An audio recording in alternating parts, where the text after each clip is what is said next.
അലയാഴി തന്നിൽ ആഞ്ഞടിക്കുന്ന തിരമാലകൾ ശാന്തമാകും. അതിവേഗമെത്തുന്ന കൊടുങ്കാറ്റ് പോലും അമർന്നു പോകുന്ന ശബ്ദം. ലോകമെങ്ങും മാനവരക്ഷയ്ക്കായി മുഴങ്ങിയ കാൽവരിനാദം, കാൽവരിനാദം, കാൽവരിനാദം. Praise the lord. ദൈവനാമത്തിന് മഹത്വമുണ്ടാകട്ടെ. എല്ലാ പ്രിയപ്പെട്ടവർക്കും കർത്താവായ യേശു ക്രിസ്തുവിന്റെ നിസ്തുല്യമായ നാമത്തിൽ കാൽവരിനാദം മിനിസ്ട്രി ഒരുക്കുന്ന പാടിസ്തുതിക്കാം എന്ന ഈ സാക്ഷി പ്രോഗ്രാമിലേക്ക് ദൈവനാമത്തിൽ പ്രാർത്ഥനയോടെ സ്വാഗതം ചെയ്യുന്നു. 164 എപ്പിസോഡാണ് ഇന്ന് രാത്രിയിൽ നാം ദൈവസന്നിധിയിലായിരിക്കുന്നത്. 163 എപ്പിസോഡുകൾ കർത്താവ് നമുക്ക് വളരെ അനുഗ്രഹമാക്കി തന്നു. അതോർത്ത് ഞാനും ദൈവത്തെ സ്തുതിക്കുന്നു. ഇന്ന് രാത്രിയിലും വലിയവനായ ദൈവം ഗാനങ്ങളിലൂടെയും ജീവിത അനുഭവങ്ങളിലൂടെയും ദൈവവചന ശുശ്രൂഷയിലൂടെയും നമ്മോട് സംസാരിക്കേണ്ടതിന് നാം എല്ലാം ദൈവസന്നിധിയിൽ പ്രാർത്ഥനയോടെ ആയിരിക്കാം. കർത്താവ് ഇന്ന് രാത്രി നമ്മോട് സംസാരിക്കട്ടെ. പല പരിപാടികളുള്ള ദിവസമാണ് എങ്കിലും കടന്നു വരുന്നവർ, ഒരുപക്ഷെ ഇനി കേൾക്കാൻ പോകുന്നവർ, യൂട്യൂബിൽ അത് കാണാൻ പോകുന്നവർ, ഇന്ന് ഈ വചനത്തോട് ചേർന്ന്, ഈ ജീവിത അനുഭവങ്ങളോട് ചേർന്ന്, ഈ ഗാനങ്ങളോട് ചേർന്ന് ദൈവത്തെ മഹത്വപ്പെടുത്തുവാനും ദൈവം അവരോട് സംസാരിക്കുന്നൊരു സമയമായി തീരുവാനും ഞാനും പ്രാർത്ഥിക്കുന്നു. നമുക്ക് ഒരുമിച്ച് ദൈവസന്നിധിയിൽ പ്രാർത്ഥിക്കാം. ഇതൊരു ആത്മീയ ശുശ്രൂഷയാകിയാൽ പ്രാർത്ഥനയോട് നമുക്ക് ആരംഭിക്കാം. കണ്ണുകളടച്ച് നമുക്ക് പ്രാർത്ഥിക്കാം. കരുണാസമ്പന്നനും നിത്യനുമായ ഞങ്ങളെ സ്വർഗീയ പിതാവേ, ഈ അനുഗ്രഹീതമായ രാത്രിക്കായിട്ട് ഞങ്ങൾ അങ്ങേ സ്തുതിക്കുന്നു. പിതാവേ, അവിടുത്തെ സന്നിധിയിൽ ഞങ്ങളായിരിക്കുന്നു. ഞങ്ങളുടെ മധ്യത്തിൽ അവിടുന്നുണ്ട്, അതിനായിട്ട് അങ്ങേ സ്തുതിക്കുന്നു. കഴിഞ്ഞ നാളുകളിൽ അങ്ങ് അനേക ദൈവദാസന്മാരിലൂടെ ഞങ്ങളെ കേൾപ്പിച്ച അനുഗ്രഹീതമായ വചനങ്ങൾക്കായിട്ട്, അവിടുത്തെ അത്ഭുതങ്ങൾക്കായിട്ട്, ജീവിത അനുഭവങ്ങൾക്കായിട്ട് ഞങ്ങൾ അങ്ങേ സ്തുതിക്കുന്നു. ഇന്ന് രാത്രിയിലും കർത്താവെ, ഞങ്ങൾ അനേകർ പ്രാർത്ഥിച്ചതുപോലെ അവിടുത്തെ വചനം, അവിടുത്തെ അനുഗ്രഹീതമായ സാക്ഷ്യം കർത്താവെ അവിടുത്തെ ദാസനിലൂടെ ഞങ്ങളെ കേൾപ്പിക്കണം എന്ന് ഞങ്ങൾ പ്രാർത്ഥിക്കുന്നു. മാനുഷികമായ യാതൊരു ശബ്ദവും ഞങ്ങളെ കേൾപ്പിക്കുവാൻ ഇടയാകരുത്. സ്വർഗത്തിലെ ദൈവം ഞങ്ങളോട് സംസാരിക്കണമേ. കർത്താവിന്റെ ദാസനെ കരങ്ങളിൽ എടുത്ത് ഉപയോഗിക്കണം. സ്തോത്രം. ഗാനങ്ങൾ ആലപിക്കുന്ന പ്രിയ സഹോദരിക്കാട്ടെങ്കിൽ സ്തുതിക്കുന്നു. ദൈവകൃപയിൽ അവിടുന്ന് പൊതിയണമേ. പാടുവാൻ ആവശ്യമായ എല്ലാ ദൈവകൃപയും നൽകി സഹായിക്കണം. ശബ്ദവും വെളിച്ചവും ഇന്റർനെറ്റും അനുകൂലമായ എല്ലാ ചുറ്റുപാടുകളും നൽകി അനുഗ്രഹിക്കണം. യാതൊരു തടസ്സങ്ങളും ഉണ്ടാകരുത്. പ്രാർത്ഥനയോടെ ആരംഭിക്കട്ടെ. അനേകർക്ക് ഇത് അനുഗ്രഹമാകണം. യേശു ക്രിസ്തുവിൻ നാമത്തിൽ തന്നെ ആമേൻ. ദൈവനാമത്തിന് മഹത്വമുണ്ടാകട്ടെ. വളരെ പ്രാർത്ഥനയോടെയാണ് ഇന്ന് രാത്രിയിലും നാം ദൈവസന്നിധിയിലായിരിക്കുന്നത്. ഇന്ന് രാത്രിയിലും ഞാൻ ഓർപ്പിച്ചതുപോലെ നമ്മളോടെല്ലാം കർത്താവിന്റെ ദാസിലൂടെ, ഗാനങ്ങളിലൂടെ ദൈവം സംസാരിക്കുമാറാകട്ടെ. 105 എപ്പിസോഡിൽ കർത്താവിന്റെ ദാസൻ ജോൺ ലീ ചാൾസ് റാന്നി അവറുകൾ തന്റെ ജീവിത അനുഭവം നമ്മോട് അറിയിക്കാൻ ഇടയുണ്ടായി. അനേകര് അത് കഴിഞ്ഞ് എന്നെ വിളിച്ചു. വളരെ കണ്ണുനീരോടെ ആ സാക്ഷ്യങ്ങൾ കേട്ട് ദൈവത്തെ സ്തുതിപ്പാൻ പലർക്കും ഇടയായി. ഒരുപക്ഷെ അതിലൂടെ ചില തീരുമാനങ്ങൾ എടുത്ത ആളുകളും എന്നെ കോണ്ടാക്ട് ചെയ്യുവാനിടയായി. ഞാനിങ്ങനെ ചിന്തിച്ചു, ദൈവകൃപയുടെ സാക്ഷ്യത്തിന് അനേക വക്താക്കൾ ഉണ്ടാകും. ദൈവകൃപയുടെ സാക്ഷ്യത്തിന് അനേക ഫലങ്ങൾ ഉണ്ടാകും. ഇന്ന് രാത്രിയിലും കർത്താവിന്റെ ദാസൻ നമ്മോടൊപ്പമായിരിക്കുന്നു. കർത്താവിന്റെ ദാസിൽ നിന്നും അനുഗ്രഹീതമായ ജീവിത അനുഭവങ്ങളും ദൈവവചനവും കേട്ട് ദൈവത്തെ മഹത്വപ്പെടുത്തുവാൻ ദൈവം നമുക്ക് കൃപ നൽകട്ടെ. ഈ ശുശ്രൂഷയിലേക്ക് കർത്താവിന്റെ ദാസൻ brother John Lee Charles Ranni അവറുകളെ എല്ലാ ബഹുമാനത്തോടും സ്നേഹത്തോടും ആദരവോടും പ്രാർത്ഥനയോടും കൂടെ സ്വാഗതം ചെയ്യും. അതുപോലെ തന്നെ ഇന്ന് രാത്രിയിൽ ഗാനങ്ങൾ ആലപിക്കുന്നത് പ്രിയ മകൾ പ്രൈസി റോസ് പ്രിൻസ് ഉടുമൽപേട്ട് അവറുകളാണ്. കർത്താവിന്റെ ദാസൻ ഷിബു ജോർജ് ഉടുമൽപേട്ടിന്റെ മകളുടെ വൈഫാണ്. പ്രിയ മകളെ ഓർത്ത് ദൈവത്തെ സ്തുതിക്കുന്നു. അനുഗ്രഹീതമായ ഒരു ഗായികയാണ്. അനേക സ്ഥലങ്ങളിൽ കർത്താവിന് വേണ്ടി പാട്ടുകൾ പാടുന്ന ഒരു സഹോദരിയാണ്. പ്രിയ മകളെയും ദൈവനാമത്തിൽ മിനിസ്ട്രിയുടെ പേരിൽ പ്രാർത്ഥനയോടെ സ്നേഹത്തോടെ ഈ ശുശ്രൂഷയിലേക്ക് സ്വാഗതം ചെയ്യുന്നു. 2 ഗാനങ്ങൾ കേട്ട് നമുക്ക് പെട്ടെന്ന് മടങ്ങി വരാം. പ്രാരംഭമായ ഗാനം നന്ദി നന്ദി എൻ ദൈവമേ എന്ന് തുടങ്ങുന്ന അനുഗ്രഹീതമായ ഒരു ഗാനമാണ്. ഗാനം ആലപിപ്പാൻ എല്ലാ ബഹുമാനത്തോടും സ്നേഹത്തോടും കൂടെ പ്രിയമകൾ പ്രൈസി റോസ് പ്രിൻസിയെ പ്രാർത്ഥനയോടെ ക്ഷണിക്കും.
അത്ഭുതമാർന്ന നിൻ സ്നേഹത്തിനും എണ്ണമില്ലാതുള്ള നന്മകൾക്കും, അത്ഭുതമാർന്ന നിൻ സ്നേഹത്തിനും നന്ദി നന്ദി എൻ ദൈവമേ, നന്ദി എൻ യേശുപരാ.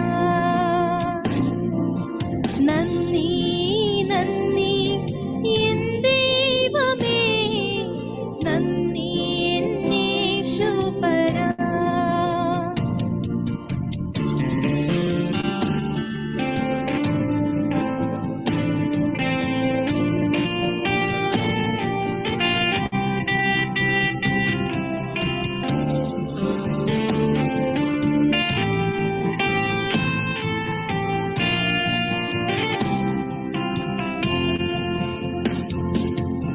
പാപത്താൽ മുറിവേറ്റ എന്നെ നിന്റെ പാണിയാൽ ചേർത്തണച്ചുവല്ലോ. പാപത്താൽ മുറിവേറ്റ എന്നെ നിന്റെ പാണിയാൽ ചേർത്തണച്ചുവല്ലോ. നന്ദി നന്ദി എൻ ദൈവമേ, നന്ദി എൻ യേശുപരാ. നന്ദി നന്ദി എൻ ദൈവമേ, നന്ദി എൻ യേശുപരാ.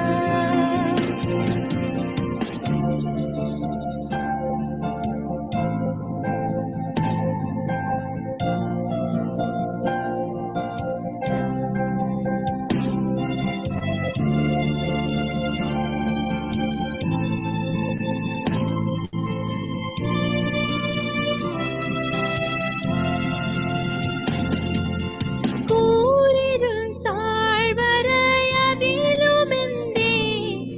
പാതയിൽ ദീപമായി വന്നുവല്ലോ. കൂരിരുൾ താഴ്വരയതിലുമെന്റെ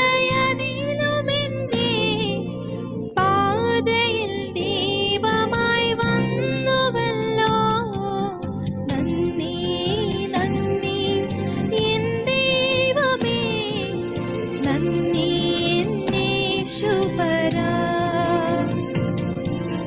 നന്ദി നന്ദി എൻ ദൈവമേ, നന്ദി എൻ യേശുപരാ. നന്ദി നന്ദി എൻ ദൈവമേ, നന്ദി എൻ യേശുപരാ. താങ്ക് യു സഹോദരി. വളരെ അനുഗ്രഹീതമായ ഒരു ഗാനം നമ്മുടെ ദൈവത്തെ സ്തുതിച്ചുകൊണ്ട് കേൾക്കുവാൻ നമുക്കിടയായി തീർന്ന ഒരു ഗാനം കൂടെ നമുക്ക് കേൾക്കാം. ആ ഗാനം ഇങ്ങനെ ആരംഭിക്കുന്നു: ദൈവം വഴി തുറക്കും, മുന്നിൽ പാത തെളിയും. ഒരുപക്ഷെ നമ്മുടെ ജീവിതത്തിന്റെ ഒരു അനുഭവമാണ് ഇന്ന് ഒരുപക്ഷെ നാം കേൾക്കുന്ന ജീവിത സാക്ഷ്യത്തിന്റെയും ഒരു ഹെഡിങ് ആയിരിക്കാം അത്. ആ ഗാനം കൂടെ കേട്ട് നമുക്ക് മടങ്ങി വരാം. ഗാനം ആലപിപ്പാൻ പ്രിയ സഹോദരിയെ പ്രാർത്ഥനയോടെ ക്ഷണിക്കുന്നു.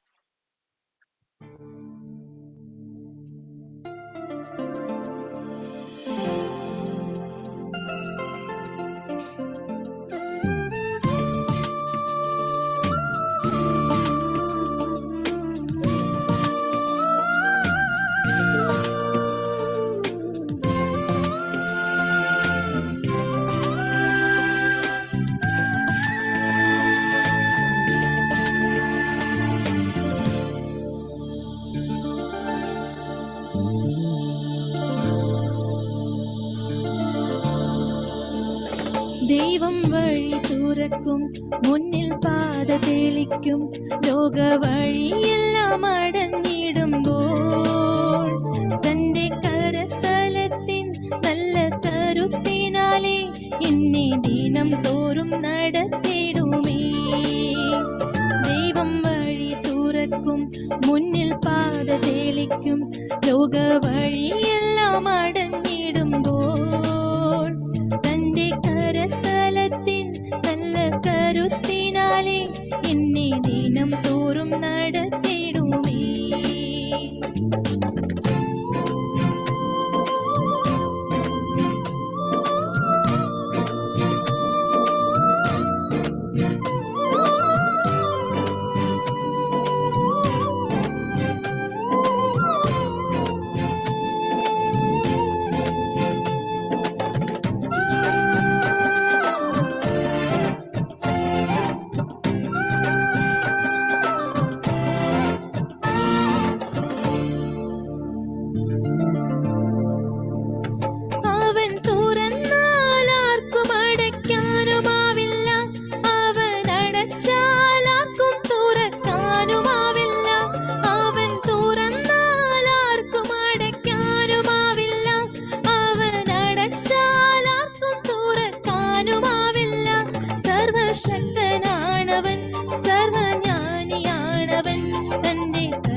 എല്ലാം അടഞ്ഞിടുമ്പോൾ തന്റെ കരസ്ഥലത്തിൻ നല്ല കരുത്തിനാലെ എന്നെ ദിനം തോറും നടത്തിടുമേ.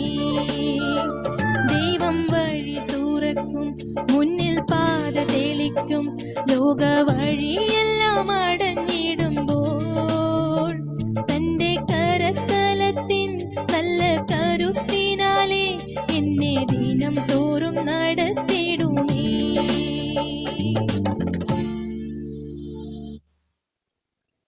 ദൈവനാമത്തിന് മഹത്വമുണ്ടാകട്ടെ. വളരെ അർത്ഥവത്തായ രണ്ട് ഗാനങ്ങൾ പ്രിയ മകളെ ഓർത്ത് ദൈവത്തെ സ്തുതിക്കുന്നു. ദൈവം കൂടുതലായ ദൈവകൃപ നൽകി കർത്താവിന് വേണ്ടി കൂടുതൽ പാടുവാൻ കർത്താവ് ബലവും ആരോഗ്യവും സൗഖ്യവും നൽകട്ടെ എന്ന് പ്രാർത്ഥിക്കുന്നു. ദൈവം കുടുംബത്തെ പ്രിയമകളെ അനുഗ്രഹിക്കുമാറാകട്ടെ. 105-ാമത്തെ എപ്പിസോഡില് കർത്താവിന്റെ ദാസൻ ശരിയായ ഭക്തിയെക്കുറിച്ചെന്ന് സംസാരിച്ചു. ഞാൻ ഓർക്കുന്നു, എന്തിനാണ് നമ്മുടെ ജീവിതത്തിൽ ഭക്തി ആവശ്യമായിരിക്കുന്നതെന്ന് കർത്താവിന്റെ ദാസൻ ഓർപ്പിച്ചു. അദ്ദേഹം അന്ന് ഓർപ്പിച്ചൊരു വസ്തുത, നാം ലോകത്തിൽ എന്തു മറന്നുപോയാലും ദൈവത്തിന് മഹത്വം കൊടുക്കുവാൻ മറന്നു പോകരുത്. നമ്മുടെയൊക്കെ ജീവിതം കൊണ്ട്, നമ്മുടെ അനുഭവങ്ങൾ കൊണ്ട് ദൈവത്തിന് നന്ദി പറയുവാൻ, മഹത്വം കൊടുക്കുവാൻ കഴിയുന്നു എന്നുള്ളതിനേക്കാൾ വലിയ സന്തോഷം നമുക്ക് എന്താണുള്ളത്? ഒരുപക്ഷെ അതിനേക്കാൾ വലിയൊരു സന്തോഷം കർത്താവിന് എന്താ ഉള്ളത്? ഒരുപക്ഷെ കർത്താവിന്റെ ദാസന്റെ ജീവിത അനുഭവങ്ങളിലൂടെ ആ കുടുംബം മാത്രമല്ല, നാം ഓരോരുത്തരും ദൈവത്തെ മഹത്വപ്പെടുത്താൻ പോവുകയാണ്. ആ ജീവിത സാക്ഷ്യങ്ങളിലൂടെയാണ് നാം കടന്നു പോകാൻ പോകുന്നത്. കഴിഞ്ഞ നാളുകളിൽ പ്രിയ കർത്താവിന്റെ ദാസനെയും തന്റെ കുടുംബത്തെയും, പ്രത്യേകിച്ചും ചാൾസ് ജോൺ എന്ന കർത്താവിന്റെ ശ്രേഷ്ഠദാസനെ തന്റെ കുടുംബത്തെയും കർത്താവ് നടത്തിയ വിധങ്ങൾ ഒരുപക്ഷെ അനേക അനുഭവ സാക്ഷ്യങ്ങളിലൂടെ നാം കേട്ടിട്ടുണ്ട്. നാം പ്രിയപ്പെട്ടവരെ ഓർത്ത് ദൈവത്തെ സ്തുതിക്കാം. അദ്ദേഹത്തിന്റെ മകൻ എന്നുള്ള നിലയിൽ തന്റെ ഗാനങ്ങളിലൂടെ കർത്താവിന് വേണ്ടി പ്രസംഗിക്കുകയും പാടുകയും ചെയ്യുന്ന ഒരു ദൈവദാസൻ എന്നുള്ള നിലയിലും പ്രിയ സഹോദരനെ ഓർത്തും നമുക്ക് ദൈവത്തെ സ്തുതിക്കാം. ഇനിയുള്ള സമയം തന്റെ ജീവിത അനുഭവങ്ങളിലൂടെ ഇന്ന് രാത്രി കർത്താവിന്റെ വചനവും അനുഭവങ്ങളും നമ്മോട് സംസാരിപ്പാൻ കർത്താവിന്റെ ദാസൻ ജോൺ ലീ ചാൾസ് റാന്നി അവറുകളെ എല്ലാ ബഹുമാനത്തോടും സ്നേഹത്തോടും ആദരവോടും പ്രാർത്ഥനയോടും കൂടെ ക്ഷണിച്ചോളൂ. കാൽവറിനാഥം മിനിസ്ട്രീസിന്റെ ഈ പ്ലാറ്റ്ഫോമിൽ എന്നെ ശ്രദ്ധിച്ചുകൊണ്ടിരിക്കുന്ന എല്ലാ പ്രിയപ്പെട്ട പ്രേക്ഷകർക്കും കർത്താവായ യേശുക്രിസ്തുവിൻ്റെ നിസ്തുല്യമായ നാമത്തിൽ സന്ധ്യാവന്ദനത്തെ അറിയിക്കട്ടെ. പ്രാരംഭത്തിൽ ഓർപ്പിച്ചതുപോലെ കാൽവറിനാഥ മിനിസ്ട്രീസിൻ്റെ 105-ാമത്തെ എപ്പിസോഡിലാണ് ഇതിനു മുമ്പ് ഞാൻ വന്നതും ദൈവത്തിൻ്റെ വഴികളെക്കുറിച്ചും ദൈവം എനിക്ക് നൽകിയ ചിന്തകൾ ദൈവകൃപയിൽ ആശ്രയിച്ച് ഞാൻ അന്ന് സംസാരിച്ചത് ഇന്നെന്ന പോലെ ഞാൻ ഓർക്കുന്നു. എന്നാൽ അതിനു ശേഷം അനേക തവണ ഈ പ്ലാറ്റ്ഫോമിൽ എത്തിച്ചേരണമെന്നുള്ളത് പ്രിയപ്പെട്ടവർ പലതവണ എന്നോട് ആവശ്യപ്പെട്ടെങ്കിലും ഇന്ന് ഇങ്ങനെ ഒരു സന്ദർഭമാണ് ദൈവം ആ നിലയിൽ ഒരുക്കി തന്നത്. ഞാൻ പ്രാരംഭമായിട്ട് ദൈവത്തിന് നന്ദി പറയുകയാണ്, ദൈവത്തിന് മഹത്വം കരയേറ്റുകയാണ്. എൻ്റെ പ്രിയപ്പെട്ട സഹോദരങ്ങളായ കർത്താവിൻ്റെ ദാസൻ ഇവാഞ്ചലിസ്റ്റ് സന്തോഷ് ബ്രദർ, അദ്ദേഹവുമായിട്ടുള്ള ഒരാത്മബന്ധം എൻ്റെ ബാല്യകാലം മുതൽ ഉള്ള ബന്ധമാണ്. അതേപോലെ തന്നെ ഇതിൻ്റെ കോർഡിനേറ്ററായിട്ട് പ്രവർത്തിക്കുന്ന പ്രിയ റോയിച്ചാൻ എന്നെ ആത്മീയമായിട്ട് എൻ്റെ ശുശ്രൂഷകളെ ആദരിക്കുകയും പ്രോത്സാഹിപ്പിക്കുകയും ചെയ്തുകൊണ്ടിരിക്കുന്നത് കർത്താവിൻ്റെ ദാസനാണ്. മാത്രമല്ല, ഞാൻ ഈ സൂമിൽ ശ്രദ്ധിച്ചപ്പോൾ എനിക്ക് വളരെ എന്നെ സ്നേഹിക്കുന്ന, ശുശ്രൂഷയെ മാനിക്കുന്ന പല പ്രിയപ്പെട്ടവർ, എന്നെ ഓർത്ത് പ്രാർത്ഥിക്കുന്ന പ്രിയപ്പെട്ടവർ ഈ സൂം പ്ലാറ്റ്ഫോമിൽ ജോയിൻ ചെയ്തിട്ടുണ്ട് എന്നുള്ളത് ഓർത്ത് ഞാൻ സന്തോഷിക്കുന്നു. കർത്താവിൽ അവരെ ഓർത്ത് സ്തോത്രം ചെയ്യുകയാണ്. ഇന്ന് രാത്രിയിലും എനിക്ക് പറയാനുള്ളത് ദൈവം എന്നിൽ ചെയ്ത, അല്ലെങ്കിൽ ദൈവം എനിക്ക് നൽകിയ അനുഭവങ്ങളെക്കുറിച്ച് തന്നെയാണ്. കഴിഞ്ഞ ഏതാണ്ട് 30-നടുത്ത വർഷക്കാലം ഞാൻ കർത്താവിൻ്റെ വേലയുടെ ഭാഗമായിട്ട് ഒരു സുവിശേഷകൻ എന്നുള്ള ലേബൽ എനിക്കില്ല എങ്കിൽ തന്നെ ഒരു സുവിശേഷകൻ്റെ പ്രവൃത്തി ചെയ്യുവാൻ കർത്താവ് എന്നെ ആ വഴിയിലൂടെയാണ് നടത്തിക്കൊണ്ടിരിക്കുന്നത്. അപ്രകാരം കർത്താവിൻ്റെ കൂടെ നടക്കുമ്പോൾ അല്ലെങ്കിൽ കർത്താവിൻ്റെ വഴിയിൽ നടക്കുമ്പോൾ നമ്മളെ അനേക കാര്യങ്ങൾ കർത്താവ് പഠിപ്പിക്കും. അനേക കാര്യങ്ങൾ നമുക്ക് ആ വഴിയിൽ പഠിക്കേണ്ടതായിട്ടുണ്ട്. അങ്ങനെ കർത്താവിൽ നിന്ന് പ്രാപിച്ചത് പങ്കുവയ്ക്കണമെന്നുള്ള ആഗ്രഹത്തോടു കൂടെ തന്നെയാണ് ഇന്ന് രാത്രിയിലും ദൈവകൃപയിൽ ഞാൻ ആശ്രയിക്കുന്നത്. ദൈവകൃപയുടെ ശുദ്ധ താളം അത് എപ്പോഴും സൂക്ഷിക്കണമെന്നുള്ള ബോധ്യം ദൈവം എൻ്റെ ഉള്ളിൽ നൽകിയിട്ടുണ്ട്. എന്നെ അടുത്തറിയാവുന്നവർക്ക്, പ്രിയപ്പെട്ടവർക്കറിയാം, ഈ കഴിഞ്ഞ നാളുകളത്രയും ഞാൻ ചെയ്തുകൊണ്ടിരുന്ന ശുശ്രൂഷ എന്താണെന്നും ആ ശുശ്രൂഷയിൽ വെളിപ്പെട്ടിട്ടുണ്ടെങ്കിൽ അത് ദൈവകൃപ മാത്രമാണെന്നും അടുത്തറിയാം. എന്ന് സ്വന്തം കഴിവിലൂന്നിയോ എന്ന് സ്വന്തമായിട്ടുള്ള സ്വന്തം ബുദ്ധിയിലും സ്വയാശ്രയത്തിലേക്കും മാറിയോ അന്നൊക്കെ നമുക്ക് ഒരു കാര്യം ഞാൻ ആദ്യം പ്രിയ സന്തോഷ് ബ്രദർ ഓർപ്പിച്ച കാര്യം ഞാനിങ്ങനെ ഓർമ്മയിലേക്ക് പോയി. കർത്താവിനെ വേണ്ട നിലയിൽ മഹത്വപ്പെടുത്തുവാൻ കഴിയാതെ പോകുന്ന നിമിഷങ്ങളാണ് അതൊക്കെ. എന്നാൽ ദൈവകൃപയിൽ ആശ്രയിക്കുന്ന ഒരു വ്യക്തിക്ക്, ദൈവകൃപയോട് ചേർന്ന് നിൽക്കുന്ന ഒരു വ്യക്തിക്ക് ആ ദൈവകൃപ വെളിപ്പെടുത്തുവാൻ, ദൈവത്തെ മഹത്വപ്പെടുത്തുവാൻ സാധിക്കും എന്നുള്ളതാണ് അതിൻ്റെ കാര്യം. കഴിഞ്ഞ 27-30 വർഷത്തോളം ഞാൻ എൻ്റെ ആ പിന്നിലുള്ള എൻ്റെ വന്ന വഴികൾ ഞാൻ ഇങ്ങനെ ഇരുന്ന് ചിന്തിക്കുകയായിരുന്നു. ആ വഴിയിൽ ജീവിതത്തിൽ അനുഭവിച്ച അനേക ദൈവിക കരുതലുകൾ, ദൈവത്തിൻ്റെ മഹത്വകരമാർന്ന പ്രവൃത്തികളെക്കുറിച്ച് വീണ്ടും അത് ഓർക്കുമ്പോൾ ഇപ്പോഴും അത് അനുഭവിച്ചുകൊണ്ടിരിക്കുകയാണ്. അത് പ്രസ്താവിക്കുമ്പോൾ, അതിന് പ്രസ്താവിക്കണമെന്ന് ആവശ്യപ്പെടുമ്പോൾ സന്തോഷത്തോടു കൂടി അത് പ്രസ്താവിക്കുന്നതിൽ എനിക്ക് സന്തോഷവും ആത്മാഭിമാനവും ആ കാര്യത്തിൽ എനിക്കുണ്ട്. കാരണം ഞാൻ എന്നെക്കുറിച്ചല്ലല്ലോ പറയുന്നത്, എന്നിൽ വെളിപ്പെട്ട, എന്നെ കർത്താവ് സഹായിച്ച പ്രവൃത്തികളെക്കുറിച്ചാണല്ലോ ഞാൻ പറയുന്നത്. പ്രാരംഭത്തിൽ ഞാൻ എന്നെ പരിചയപ്പെടുത്തേണ്ട ആവശ്യമില്ലെന്ന് എനിക്കറിയാം. എങ്കിൽ പോലും ഞാൻ കുടുംബമായിട്ട് റാന്നിയിൽ താമസിച്ചുകൊണ്ട് കർത്താവിൻ്റെ വേലയുടെ ഭാഗമായിട്ടുള്ള ശുശ്രൂഷകൾ ചെയ്യുന്നു. മാത്രമല്ല, ദൈവം എനിക്ക്, എൻ്റെ ഭാര്യയുടെ പേര് ബിബി എന്നാണ്. 3 കുഞ്ഞുങ്ങളെ ദൈവം ദാനമായിട്ട് നൽകിയിട്ടുണ്ട്. മകൻ്റെ പേര് ജോവാഷ്, അവനിപ്പോൾ 10th ബോർഡ് എക്സാമിന് വേണ്ടി പ്രിപ്പയർ ചെയ്തുകൊണ്ടിരിക്കുന്നു. അതുപോലെ ഇളയ 2 പെൺകുഞ്ഞുങ്ങളാണ്. ഒരാൾ ജോവാൻ, ഇളയാളുടെ പേര് ജീൻ. ഞങ്ങൾ കുടുംബമായിട്ട് ഞങ്ങളുടെ മാതാപിതാക്കന്മാരോടൊപ്പം ഞങ്ങൾ ഒന്നിച്ച് താമസിച്ചുകൊണ്ട് കർത്താവിൻ്റെ വേലയിൽ ഞങ്ങൾ മുൻപോട്ട് പോയിക്കൊണ്ടിരിക്കുകയാണ്. മാത്രമല്ല, എന്നെ സംബന്ധിച്ച് ഞാൻ ശുശ്രൂഷയുടെ ഭാഗമായിട്ട് നിൽക്കുന്ന എൻ്റെ സലൻ സഭ, ഞാൻ റാന്നി സിയങ്കുന്ന് ബ്രദറൻ ചർച്ചിലെ ഒരംഗമാണ്. ആ സലൻ സഭയോട് ബന്ധപ്പെട്ടുള്ള ശുശ്രൂഷകളോട് ചേർന്നും ഞാൻ മുൻപോട്ട് പോയിക്കൊണ്ടിരിക്കുന്നു.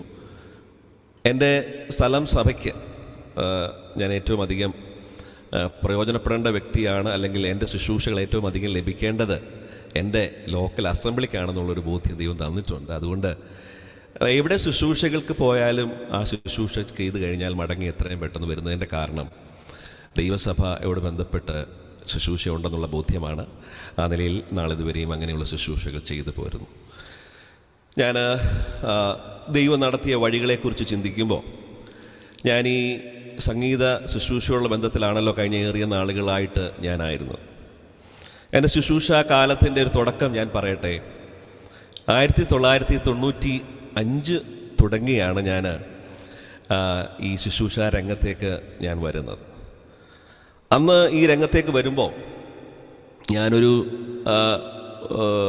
ആ കാലഘട്ടത്തിൽ ഇങ്ങനെയുള്ള ശുശ്രൂഷകൾ വളരെ ശക്തമായിട്ട് ചെയ്തുകൊണ്ടിരുന്ന നമ്മുടെ പല പ്രിയപ്പെട്ട സഹോദരങ്ങളുണ്ടായിരുന്നു. പ്രത്യേകിച്ച് ഞാനൊക്കെ എൻ്റെ ബാല്യകാലം മുതൽ ഞാൻ കണ്ടുവരുന്ന പ്രിയപ്പെട്ടവരായിട്ടുള്ള എൻ്റെ സഹപ്രവർത്തകരായിട്ടുള്ള ബിനോയ് ചാനെ, അതുപോലെ തമ്പിച്ചാനെ, JP രാജരംഗിള, ഇവരൊക്കെ ചെയ്തു വന്നുകൊണ്ടിരുന്ന ശുശ്രൂഷകൾ കണ്ടു വളർന്ന ഒരു വ്യക്തിയാണ് ഞാൻ. അപ്പോൾ ആ ഒരു മേഖലയിലേക്ക്, ആ ഒരു പാതയിലേക്ക് വരിക എന്നുള്ളത് അത്ര എളുപ്പമുള്ള കാര്യമല്ല.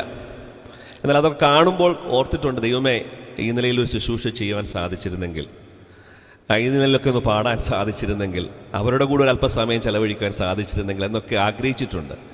പക്ഷെ ദൈവത്തിൻ്റെ വഴികളും പദ്ധതികളും ഒക്കെ എത്രയോ ഉന്നതമാണെന്നുള്ളത് പിന്നീട് നാളുകൾ കഴിഞ്ഞപ്പോൾ അത് മനസ്സിലാക്കുവാൻ കഴിഞ്ഞു.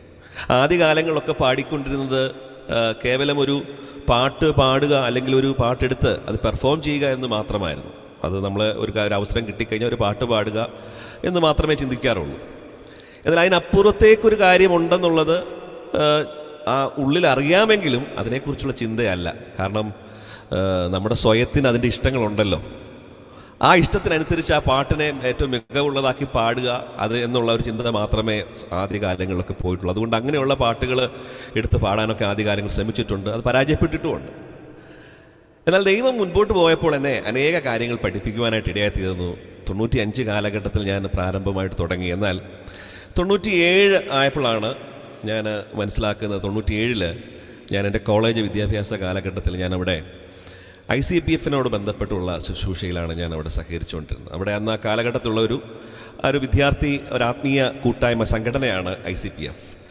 ഈ ICPF-ൽ ഞാനൊരു സജീവ അംഗമായിരുന്നതുകൊണ്ട് ICPF-ൻ്റെ പ്രവർത്തനത്തോട് ബന്ധപ്പെട്ട് സഹകരിക്കുകയും പ്രത്യേകമായ ചില സന്ദർഭങ്ങൾ, ചില ഒക്കേഷൻസ് വരുമ്പോൾ ആ സമയങ്ങളിൽ ഈ പ്രത്യേകമായിട്ട് ഗാനങ്ങൾ അവരോട് ചേർന്ന് നിന്നുകൊണ്ട് പാടാനായിട്ടുള്ള അവസരങ്ങൾ ലഭിച്ചു. എന്നാൽ അങ്ങനെ ഒരിക്കൽ ഒരു പ്രത്യേകമായ ഒരു ദിവസം, ഒരു വെള്ളിയാഴ്ച ഉച്ച കഴിഞ്ഞ് ഒരു മണിക്കൂറോളം 1.5 മണിക്കൂറോളം ICPF-ൻ്റെ ഒരു കെയർ ഓഫിൽ അവിടെ ഒരു പ്രോഗ്രാം ചെയ്യാനായിട്ടുള്ളൊരു അവസരം എനിക്ക് ലഭിച്ചു. എന്ന് പറഞ്ഞാൽ ഒരു പാട്ടുകൾ പാടുക എന്ന് മാത്രമേ ഉള്ളൂ. അവിടെ വേറെ ഒരു കാര്യങ്ങൾ നമുക്കവിടെ പരസ്യമായിട്ട് അന്നേരം ആ പ്രത്യേക ദിവസത്തിൽ ചെയ്യുവാനായിട്ടുള്ള സ്വാതന്ത്ര്യമില്ലായിരുന്നു.